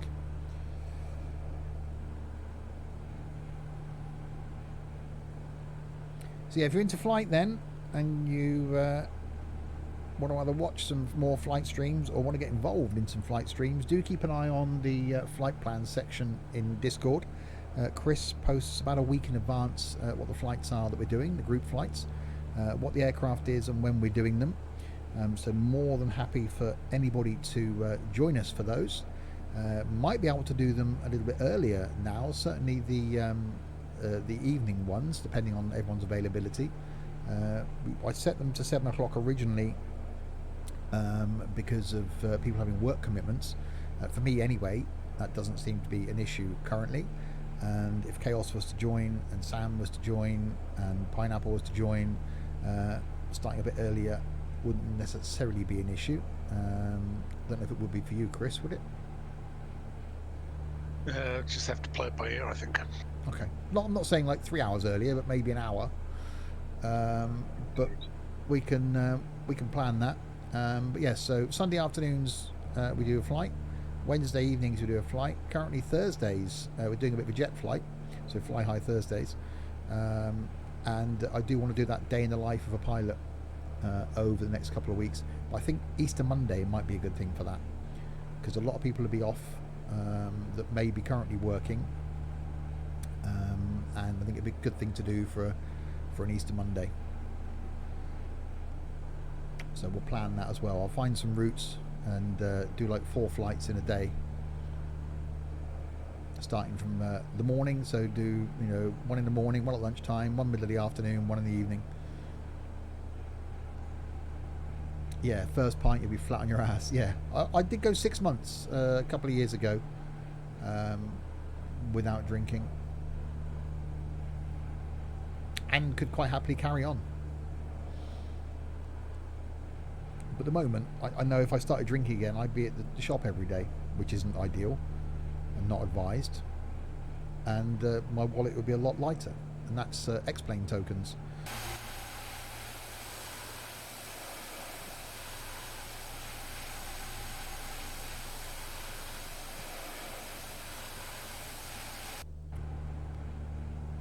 So let's have a look and see where we are. So top of descent is there according to this. So I'm not far away. That's saying 81 miles. So I might actually start descending soon and get ourselves down slowly.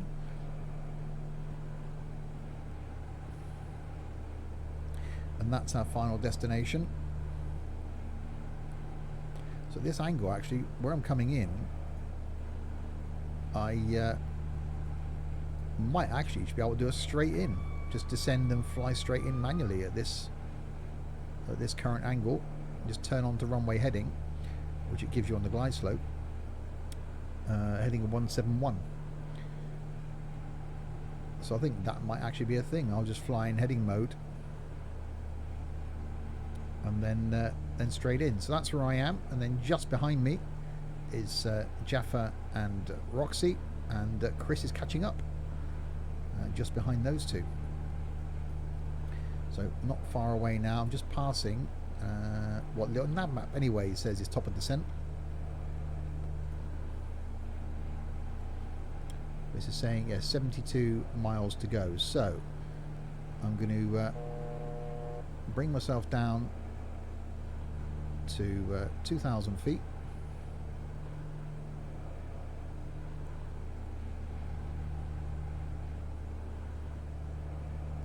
And there we go. And set my vertical speed down, and there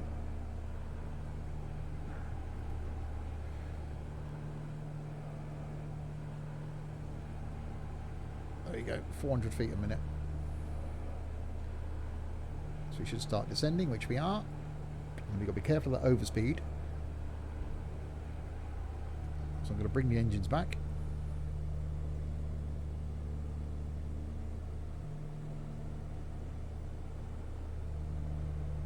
6 months. I can't last 6 minutes, says Red Till Dead.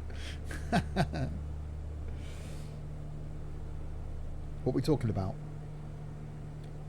By the way, your maths was a little bit off with your fuel usage. That 4 tons you said was actually 400 kilograms, not 4,000 kilograms. Oh, was it? So it's that little? Indeed. Indeed. Blimey. Okay, that's quite impressive then. It's been sitting in the back of my head thinking, how the hell can this plane use as much fuel as a 737? Well, thinking about that, 15 tons in an 8-hour flight, and if this is used 4 tons in an hour and a half, that's quite a lot of usage. That's not economical. That's a lot. Indeed. I'm putting a lot smaller plane. Yeah, I mean, a 737 justifies it by carrying 120 people. Yeah. Yeah, that was bit of a miscalculation there by me. You've been sat there going, how? Right, so descending our way slowly. So speed's dropped off. 600 feet a minute I've got set. We've got 61 miles to go.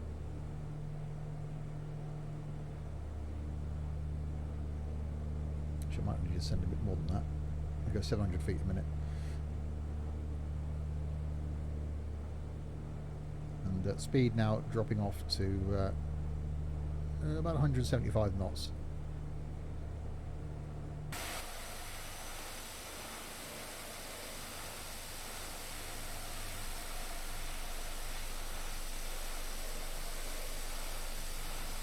And Sam's made it to Luxembourg.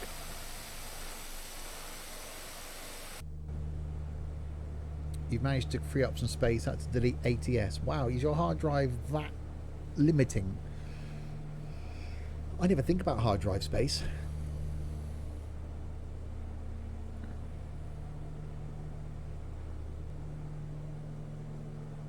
I suppose games are getting bigger. Yeah, what's X-Plane install? Like 60 gigs, something like that? Around there. Yeah. I'm using about 900 gigabytes of space for X-Plane. For scenery, aircraft, airports, and the base game.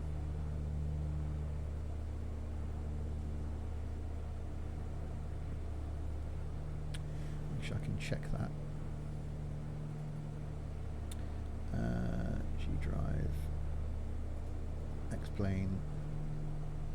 Actually, it's pretty much everything on my G drive. Properties. There we go. Use space 982 gig. Just on X-Plane and like little nav map.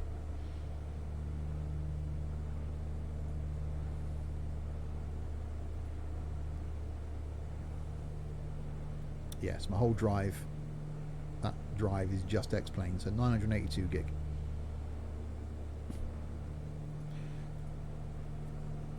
That's a lot of space. So if you're going to get yourself into X-Plane, make sure you've got a big hard drive because you're going to need it.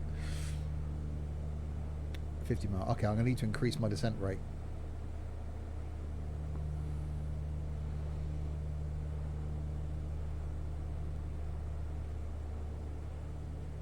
I'm going to go 1,100 feet a minute. So I've only got 50 miles now. I've used it a fair bit more because of the ortho. Yeah, again, I do see the appeal of ortho. I did have all the HD mesh scenery, but it took up so much room. And now just getting SFD Global, that's all I need. Obviously, I've got Orbex for the UK and some other areas. But yeah, ortho just doesn't appeal to me. It's mainly Steam games that are taking up storage. I had to delete Train Sim and I wanted to play OMSI. I want to play Train Sim, I've got to delete OMSI. Yeah, you can't get a new hard drive. If you've got USB 3, you might be able to get a quick enough external hard drive that will cope with playing games from. Possibly.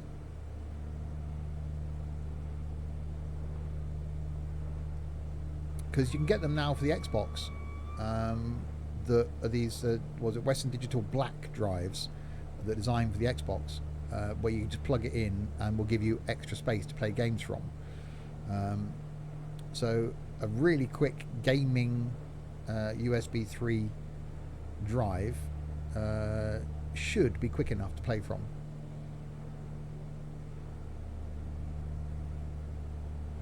Or if you've got a Thunderbolt or USB-C on your laptop, then get a USB-C drive.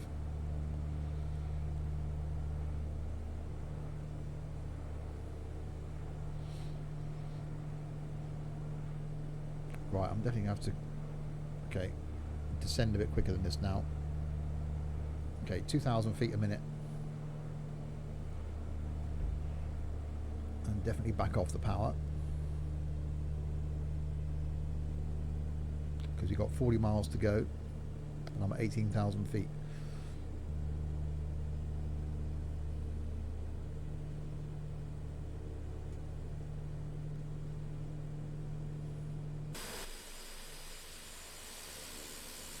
We're going down, people. We're in the dive.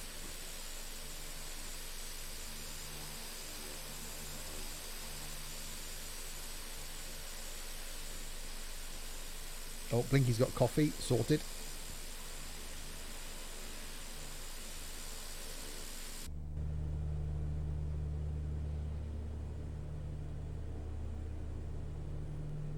There's a Bangkok Airways plane in front of me. He's climbing 250 knots, flight level 0, so 5,100 feet. So I reckon he's just taken off from where we're going, because he's 56 miles in front of me. You're back with coffee. Yeah, you've got a 1 terabyte Xbox and a 1 terabyte external drive. Yeah, so a proper gaming external hard drive, and you should be fine. I don't know if those Western Digital black ones will work with a PC, because I don't know what format the drive is in. Is it in FAT format, or is it formatted just for Xbox? But I can imagine you can get external hard drives that will be able to cope with playing from. And then you just plug that in. Provided you've got, I think you probably want at least USB 3 for speeds. You have an external hard drive for the Xbox, it's Seagate. Yeah, so you want something similar then for the laptop. So you can just plug that into either USB 3 or USB-C or Thunderbolt. Because a lot of laptops now have got Thunderbolt connections, or they haven't got USB-C. And they'll cope with the read-write speeds that you'll need. Or you can reformat it for PC. Oh, there you go. So worth looking at that, Liam, and anybody that's struggling with hard drive space.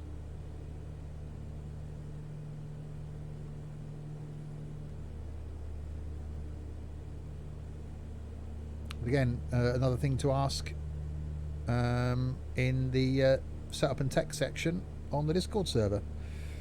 Can anyone recommend a decent external gaming hard drive when you haven't got enough space on your laptop? Well, they're quick enough, Liam, to be able to game on an Xbox with, so they should be quick enough to be able to game on a laptop with.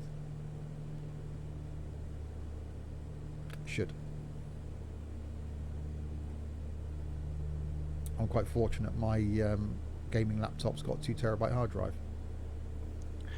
When I was using my laptop, I had all of my scenery on an external hard drive and just had shortcuts going into the folder on my laptop, and that worked perfectly fine.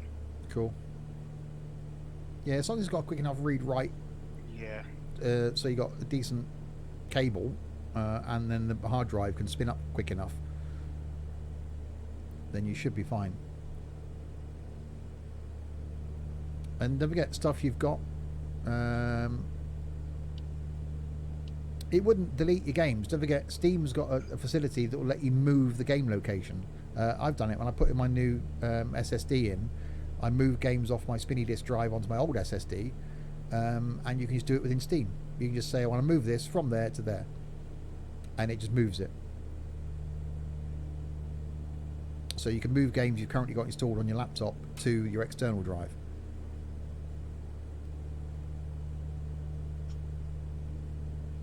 And look at your PC hard drive. Is there stuff you've got there that you could store in the cloud?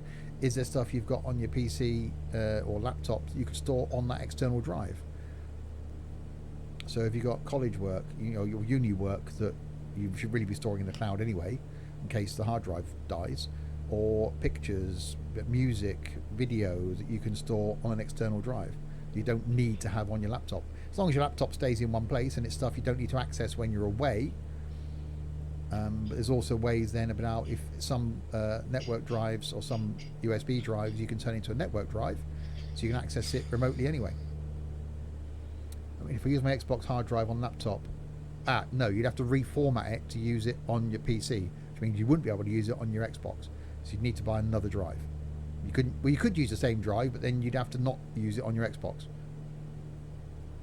Yeah, Blinky's got a separate internal 1 terabyte hard drive for explain. Yeah, but Altimeter setting. Liam's on a laptop. Yeah, Xbox Cloud. And it is just a case of getting the habit of deleting stuff. I go through my Steam library and delete games I don't use anymore. And free up space. Same on the Xbox. I've got games installed I haven't played in like 3 or 4 years. So just go in and delete them. I never installed them on my Xbox One S. Right, 6,700 feet. On our way down. 2,000 feet a minute. We should be at the right altitude when we get to that whole pattern. I'm going to bring the throttles back a bit.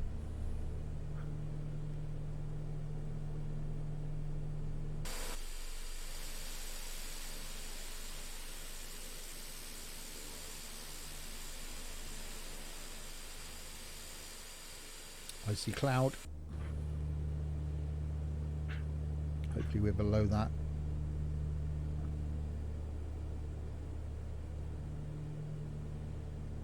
So 12 miles until we get into our hold, which is going to turn us onto a heading of 135 for a minute, and then turn us basically onto runway heading.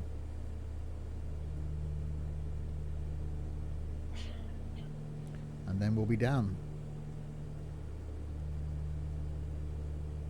You can replace a hard drive. Yeah, you can. But you'd have to then reinstall Windows and reinstall everything. And it's not a very old laptop Liam's got.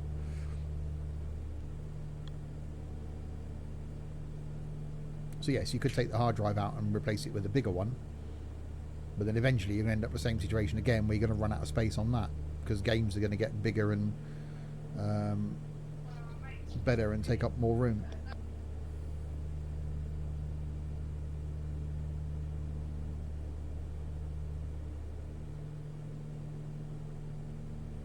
And there's the cloud. Just as we're getting down to 3,000 feet.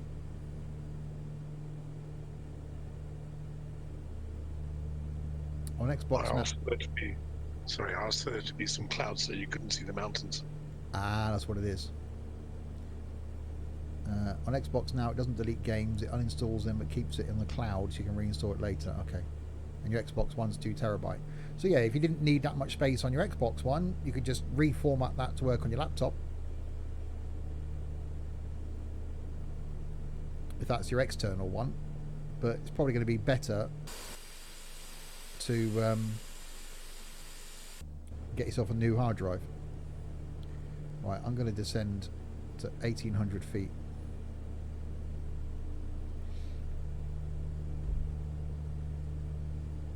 To try and get below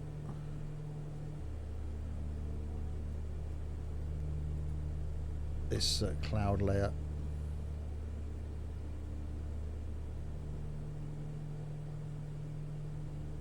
It's not exactly what I want when coming into land somewhere that's surrounded by mountains.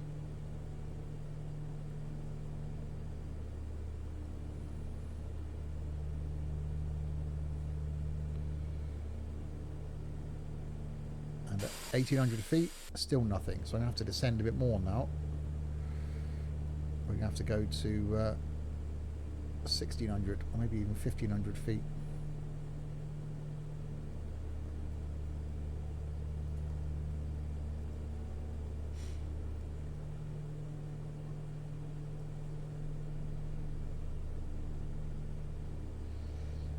I hate cloud.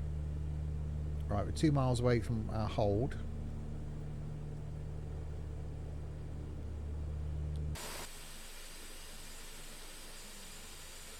Still descending down to 1500 feet. You just plugged in the old hard drive and externally and cloned the drive onto the larger one. Too low, terrain. Too low, terrain. Okay, Too low, terrain warning going off. Too low, terrain.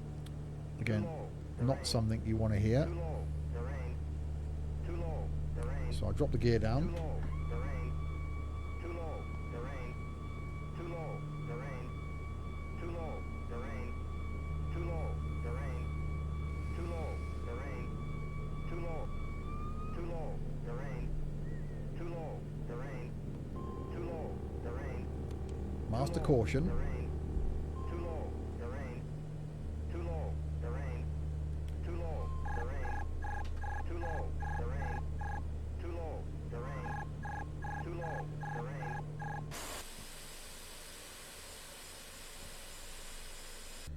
Terrain. Too low, terrain. Too low, terrain. Okay, I'm now slightly concerned as to where this is Terrain. taking me. Terrain. Too low, terrain. Too low, flap. Too low, flap. Too low, flap. Too low, flap. Too low, flap. It does appear, Too low, apart from now it's at 600 feet. flap. Too low, flap. Too low, flap. Too low, flap. Too low, flap. Too low, flap. Too low, flap. Too low, flap. Too low, flap. Too low, flap. Too low, terrain. Yes, yes, yes, yes, yes. Come on. Too low, terrain. Too low, terrain. Too low, terrain.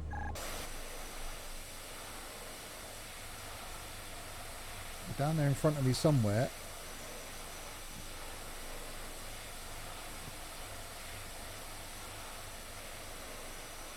There's a runway.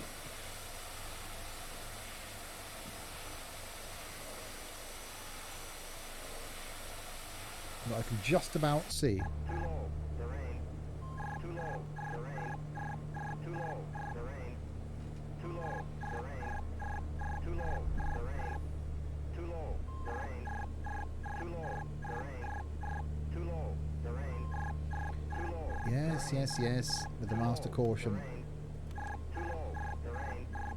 Too low. Right, I have the runway in sight, finally, at 900 feet. Too low, terrain. Too low. Wow. Too low, terrain. Too low, terrain. Too low, terrain. Too low, terrain. Too low, terrain. Too low, terrain.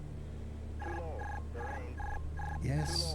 Terrain. Stop panicking. Too low, terrain. You think having a landing gear down, Terrain. it would think that, oh, hang on, you're landing, so Terrain. you'll stop freaking out. Terrain. Too low, terrain. Too low. Begui, Too low, terrain. hi. Too low, terrain.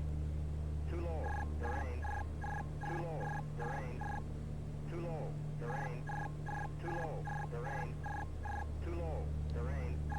Too low, terrain. Too low, terrain. Too low, terrain.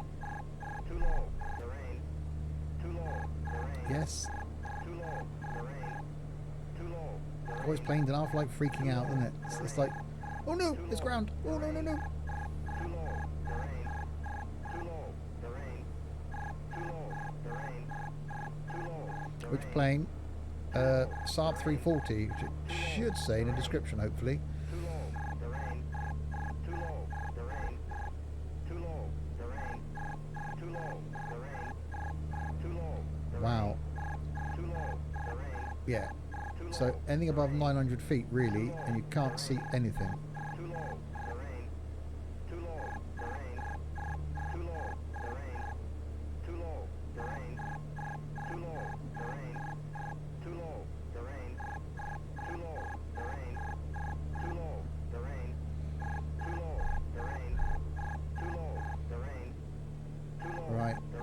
Apologies for going quiet, but the concentration is real. Too low. Terrain.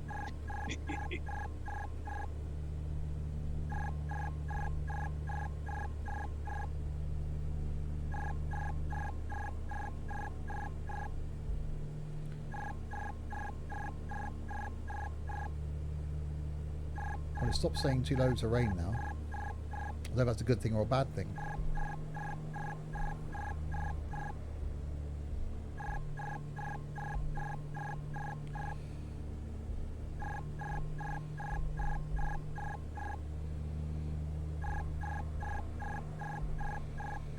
Come on, ship, get down.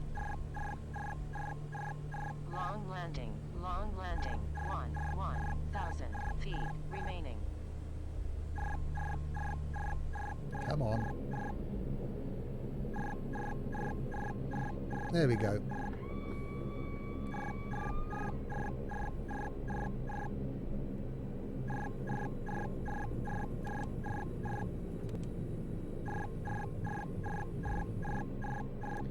Yeah, I didn't even actually feel that touchdown.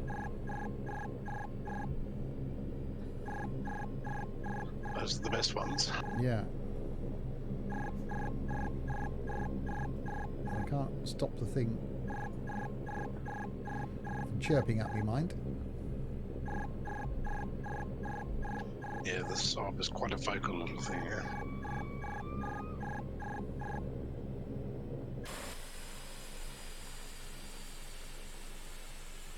Answer the phone.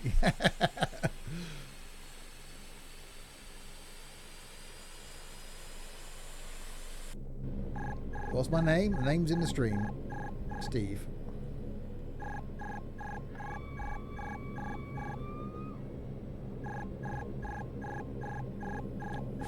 It does sound like a phone.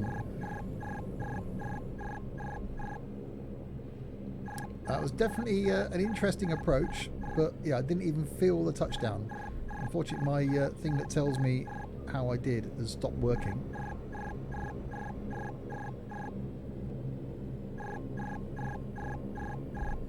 I think that was actually connected with the multiplayer.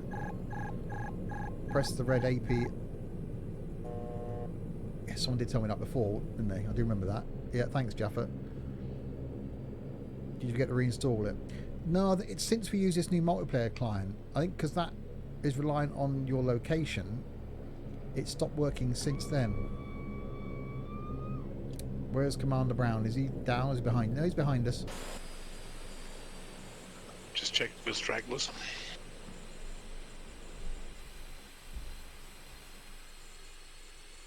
That's a DC-10 parked in here. That's quite cool.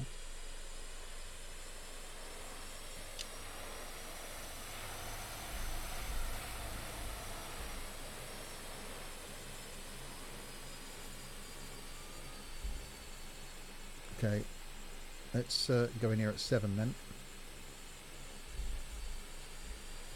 Didn't someone say you had to reinstall it because I reinstalled something else? Probably, but this is me, Larwood. I don't remember things like that. Right, let's take out the baggage cart.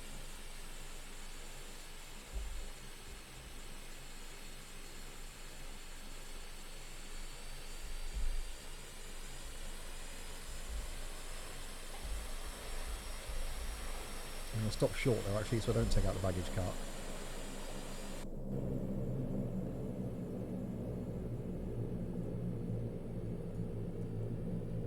Okay, that into idle.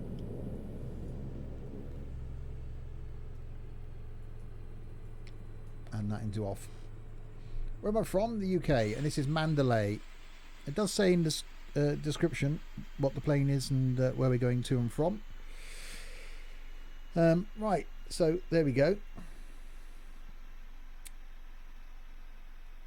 I made it down. Hold on, Steve, may become a pilot one day. Oh God, no! Imagine that.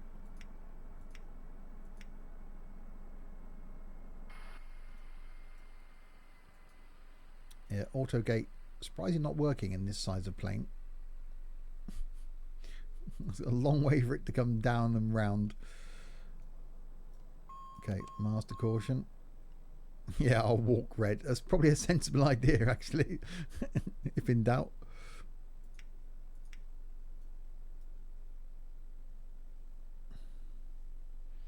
So we'll go, we'll put all the cones and things back on the plane, and that's that.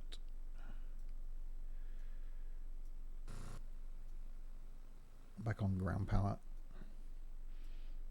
which we can connect to, and then we'll see everybody else is doing. If I remember where that was, external power on, there we go. I should be landing eventually, but can't see anything at 2,500 feet. Yeah, I couldn't actually see the runways. I got to 900 feet.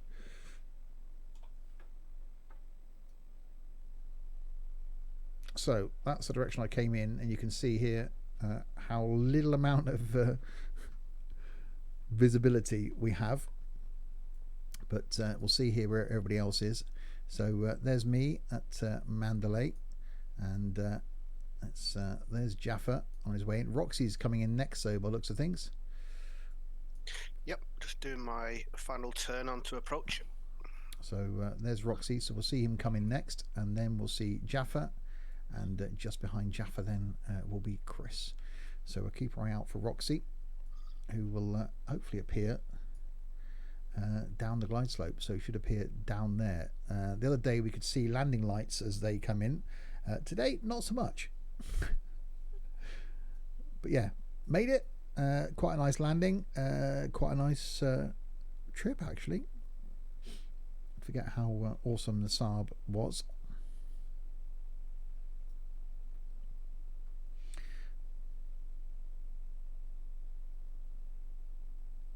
Chris is actually streaming his yeah, Chris's visibility not much more than mine. Oh, look at him doing the checklists as well, look, being all efficient. He has to show us up, doesn't he, doing the checklist thing.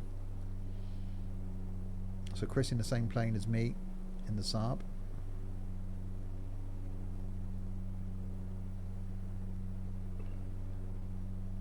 So we'll check back in when he's a little bit closer. Maybe when Roxy gets on the end of the glide slope, he'll stream his landing as well, so we can keep an eye on Roxy. I've got live. Oh, Roxy has gone live. There we go. So Roxy in the little Fokker. So let's pin that to there, and I can actually then get a view in. So we should see him come in there, as well as keep an eye here. We had not a lot of visibility. But yeah, I do like the Fokker. It is a nice plane.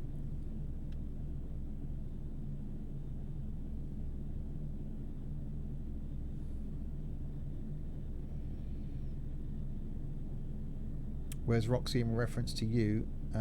He's just ahead of you and to your left. Yep, I'm at Tadu waypoint on the glide slope.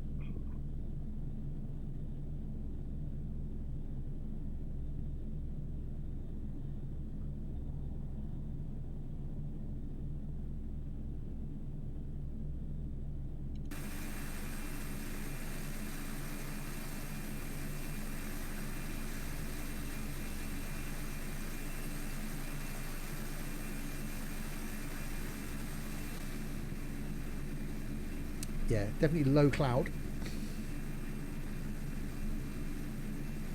So if you enjoyed the flight streams, don't forget next flight stream is going to be Wednesday. Our normal Wednesday evening stream where we're in small props, hot footing it around the Caribbean. So if anybody wants to join us, flight plan is already posted by Chris in the flight plans section of the Discord.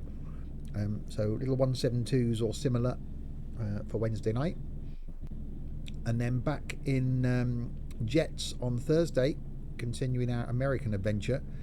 Last week we flew from the UK to the USA. This week we're flying JFK to Atlanta, so a couple of hour flight. We'll do that Thursday evening, and then back next Sunday, carrying on from here. Don't know yet what our destination is from here, but Chris will post that in the next day or so, I'm sure. and in what sort of aircraft. Oh, we're doing old jets, aren't we, next Sunday? That's the plan. Yeah, so 727 will be coming out of the hangar for me. So old school jets next Sunday. So looking forward to that one.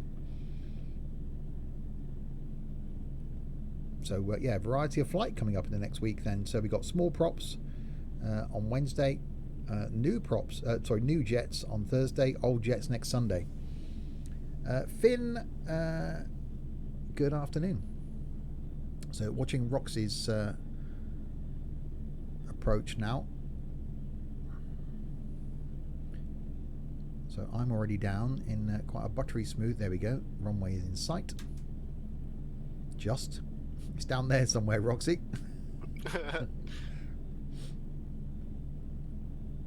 So we'll watch Roxy's approach, and then if we catch it in time, we should maybe see Jaffa's approach, and then if the spacing's right, we should see Chris's approach. You just woke up. If you're on the, if you're somewhere mid USA, then that's fine. It's acceptable. If you're anywhere in Europe, then not so much.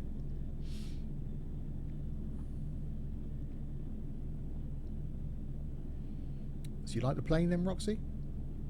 I do, yes. There's a lot I need to learn. Yeah.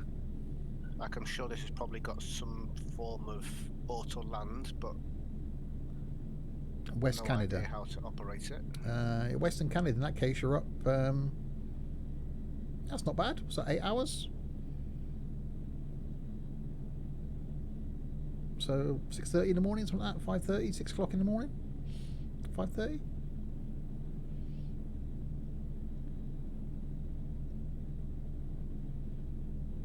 Obviously, me being in the UK, I've been up 8.5 hours so far.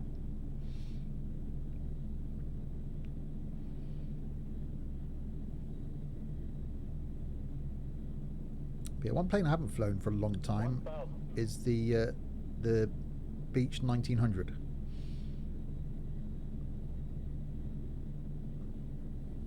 Eight hours ahead.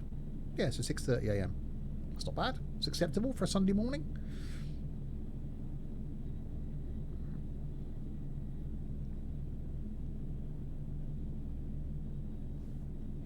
So we should then see Roxy appear out of the cloud here as well. So from mine, there we go, there he is. So from my point of view, this is from Roxy's point of view, and Blinky doesn't sleep, indeed. Yeah, it's 3:30 in the morning for Blinky, and he's been here for the whole stream. 400.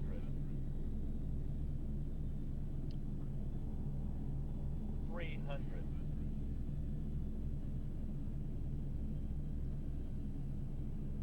200.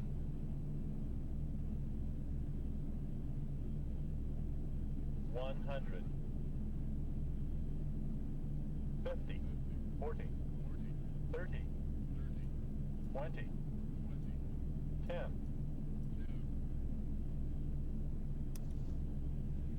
And down. Nice landing. Thank you, sir. For your first landing in the plane, that was pretty damn good. So there we go. So there's Roxy, how I see him in the multiplayer client over here. And that's Roxy's view in the plane. So it's pretty accurate.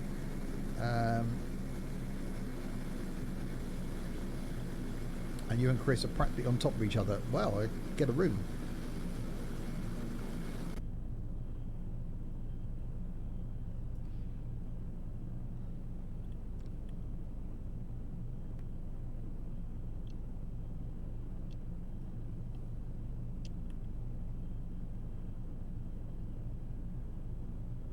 Right, so there's Roxy down.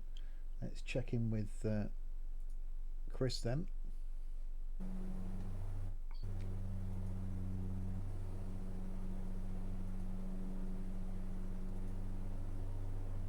There you go. Right, so bring Chris's point of view in. Chris is in the same. Oh God, I always keep doing that. Let's unpop you and then pop you again, and then pin it. No, unpop you, pop you again. do that and then pin it. There we go. So Roxy taxiing in.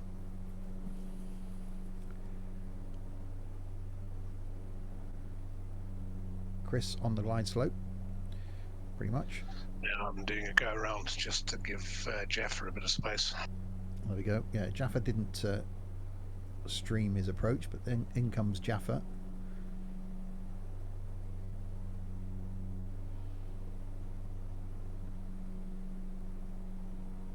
And Chris is doing a loop around, and he'll come in behind. That doesn't sound too good.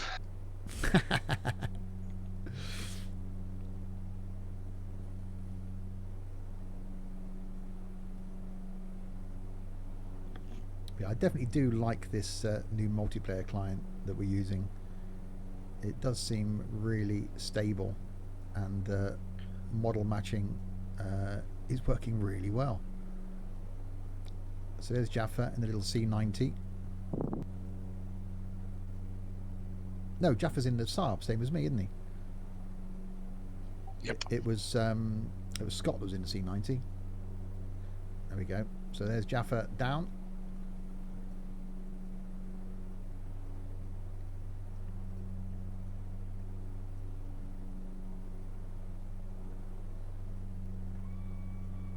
And not quite off by the first taxiway, but he'll make it.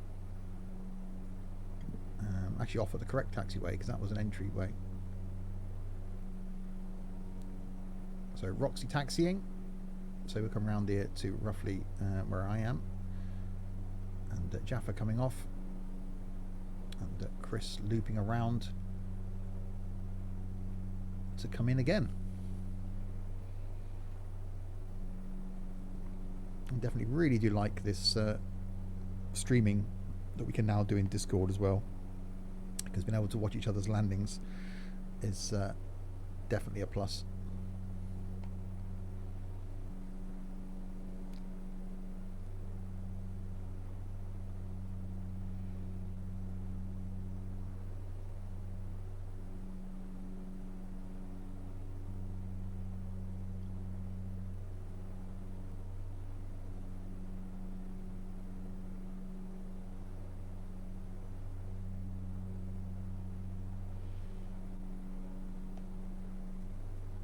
Right, so keep an eye for Chris out there in the gloom, who should appear soon. Yes, 3 of us have made it. No pressure then, Chris.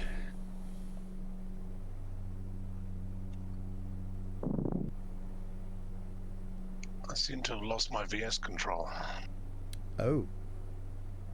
which is not good in this weather. Not really, no. Not when you can't see the ground when you're at 2,000 feet.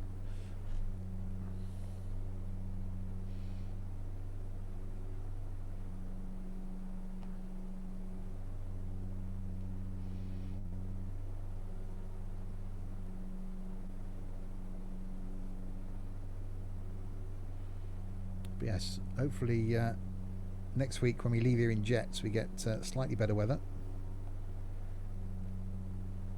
Yeah, Jaffa just posted a picture. Can't see much.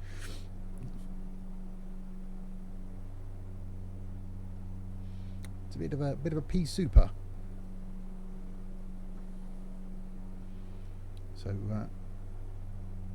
there's Roxy next to me. I don't know where Jaffa's gone. Oh, Jaffa's just coming in.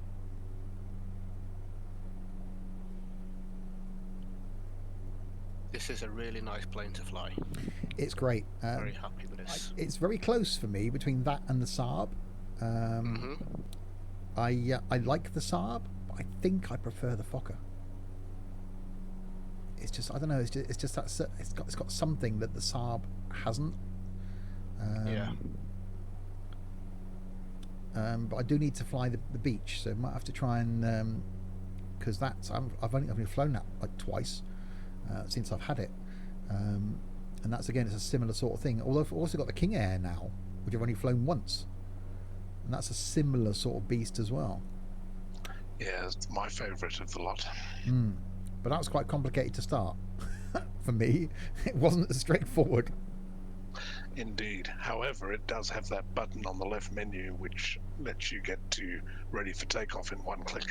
Yeah. So so a variety of aircraft coming up over the coming weeks. Said Wednesday night's going to be the little TB10 or TB20 because we're going to Trinidad on Wednesday. So we're taking the TB10, and then Thursday. Then if I can get one of the guys to talk me through it, I'll try and use the TOLIS on Thursday. So try and bring out the Airbus because I've only flown that a couple of times. And then next Sunday will be the 727 for me, which I've only flown once and crashed it into a mountain. So that's going to be, if I can take off and land in the 727 next Sunday, then that's going to be interesting for sure. Right, Chris is still heading away from the airport, so he's then got to turn around. Yeah. Just making sure I'm well below the glide slope because I don't want to try fly this in manually. 1900 or 2000 feet roughly, aren't you? Yeah. So yes, show you in the little nav map.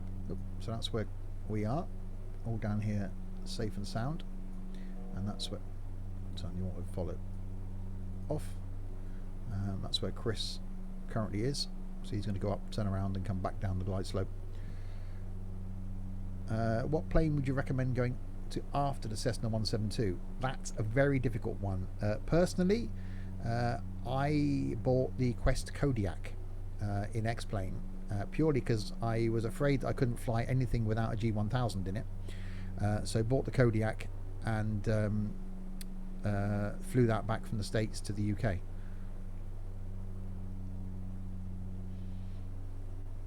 Because it's just a grown-up version basically of the 172. Well, for me it was. But depends on what you want. If you want a bit more range, then Cessna 208 Caravan. If you like using steam gauges, if you like using the old-fashioned dials, then the Caravan's a good leap, and gives That's you. what I went to. Yeah. I went from the 172s to the Caravan. So it gives you a bit of a step up in speed, in carrying capacity and range, and is single engine again, so a bit of a leap up from the 172. But depends on what sort of flying you want. You know, my way of starting in X-Plane by starting with a 172 and working up slowly isn't everyone's way. Some people like to jump straight into jets. I like having the mix, so I like jumping backwards and forwards now. I love flying the GA stuff like this, and I'm looking forward to the little TB10 on Wednesday. But I'm really enjoying flying the more modern jets. It was brilliant on Thursday, doing 8-hour flight in the Zebo, and loved it. And looking forward to flying something old school next Sunday. So but my idea is that really start out in something like the 172 because it gets you into the basics of flying, how to take off, how to land, how to navigate, and then work your way up to something a bit bigger, a little bit quicker, as you would do in real life. You train as a pilot in something like the 172 and then you work up from that. You tried jumping into a jet and got confused with the dashboard. Yeah. It is like, passing your car test and being given the keys to a truck. They're completely different animals.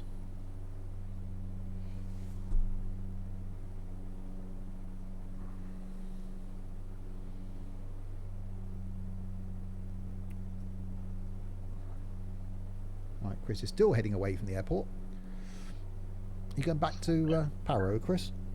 Just catching the localizer now. Okay.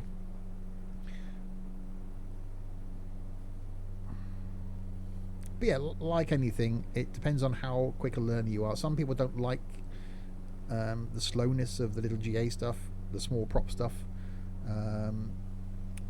but I think it's great. You know, one of the best flights we've done in the small stuff recently was when we did the group flight in Florida. It was dark, we had wind and rain, and we were all in the little Tomahawk doing like 100 knots flat out. But it was great fun. It was brilliant. And you can have fun in any aircraft virtually.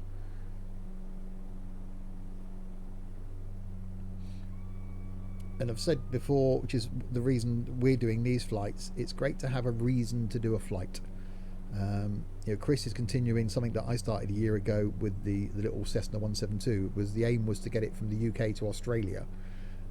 Chris is now, it's getting across Australia, so he's just trying to get that thing to New Zealand now, I think.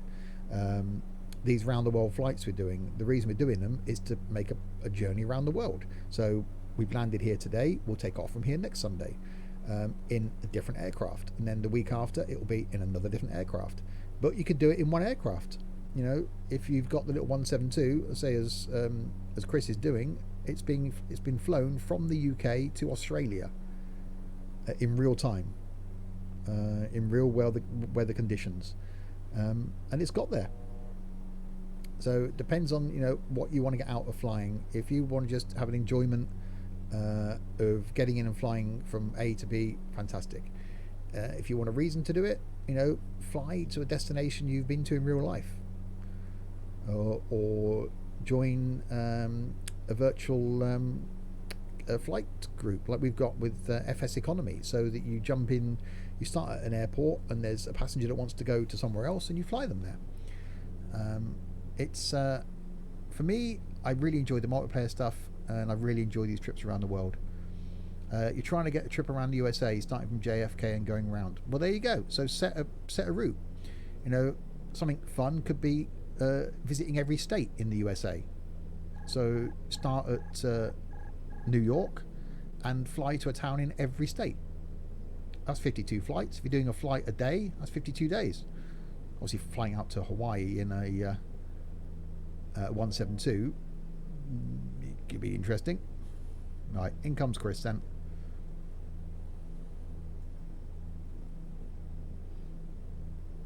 If anybody watching wants any advice, tips, hints, help, then do chat to us in Discord. Smiley Tom, thanks so much for the host.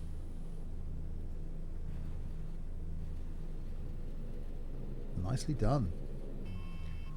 Nice landing. All buttery landings.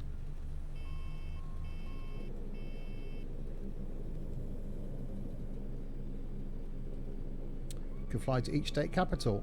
Indeed. Yeah, that's something we're doing in American Truck Sim. We're driving to each state capital, but you can fly to each state capital. There's an idea. And whether you do a flight a day, a flight a week, even the little 172, that's going to take you a few hours, more than a few hours, I should imagine, to get from one state capital to the next. You can plot your journey on Google Maps.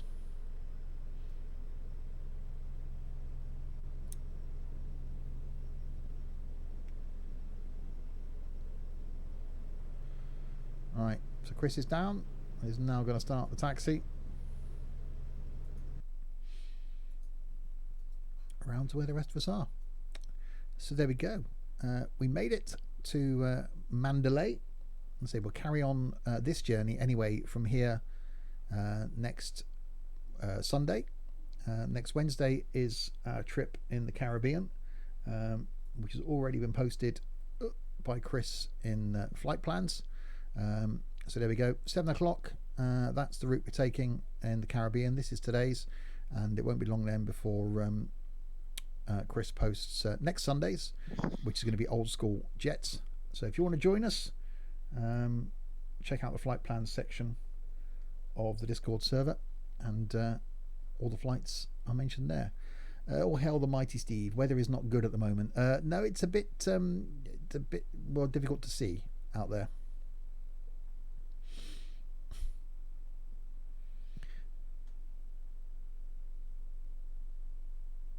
So yes, quite a nice looking airport. It's actually a shame we couldn't see much around it.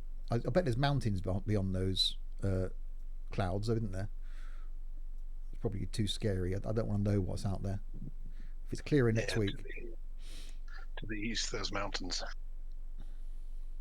I think I shall have to get a new hard drive from my Xbox now, but I'm happy I've been able to make the hard drive work. Thanks for your help. No problem. There you go. Install all your games you like on that now. It's just hopefully speed-wise it will cope with it.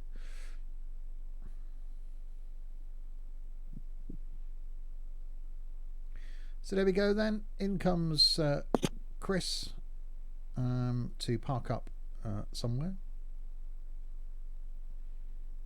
Hopefully not where that Cathay Pacific 747 is, which I've got in the slot next to Jaffa.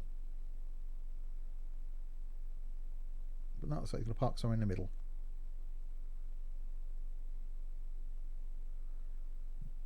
There we go. So yes, next stream for me then is going to be tomorrow afternoon. We'll be doing an afternoon stream tomorrow, looking at Construction Sim 3 for the Xbox, soon to be released. So not out yet. So I've got a preview copy of that. And I do like Construction Sim on the PC. Something that I've always wanted to do in multiplayer, but none of us have ever had it yet.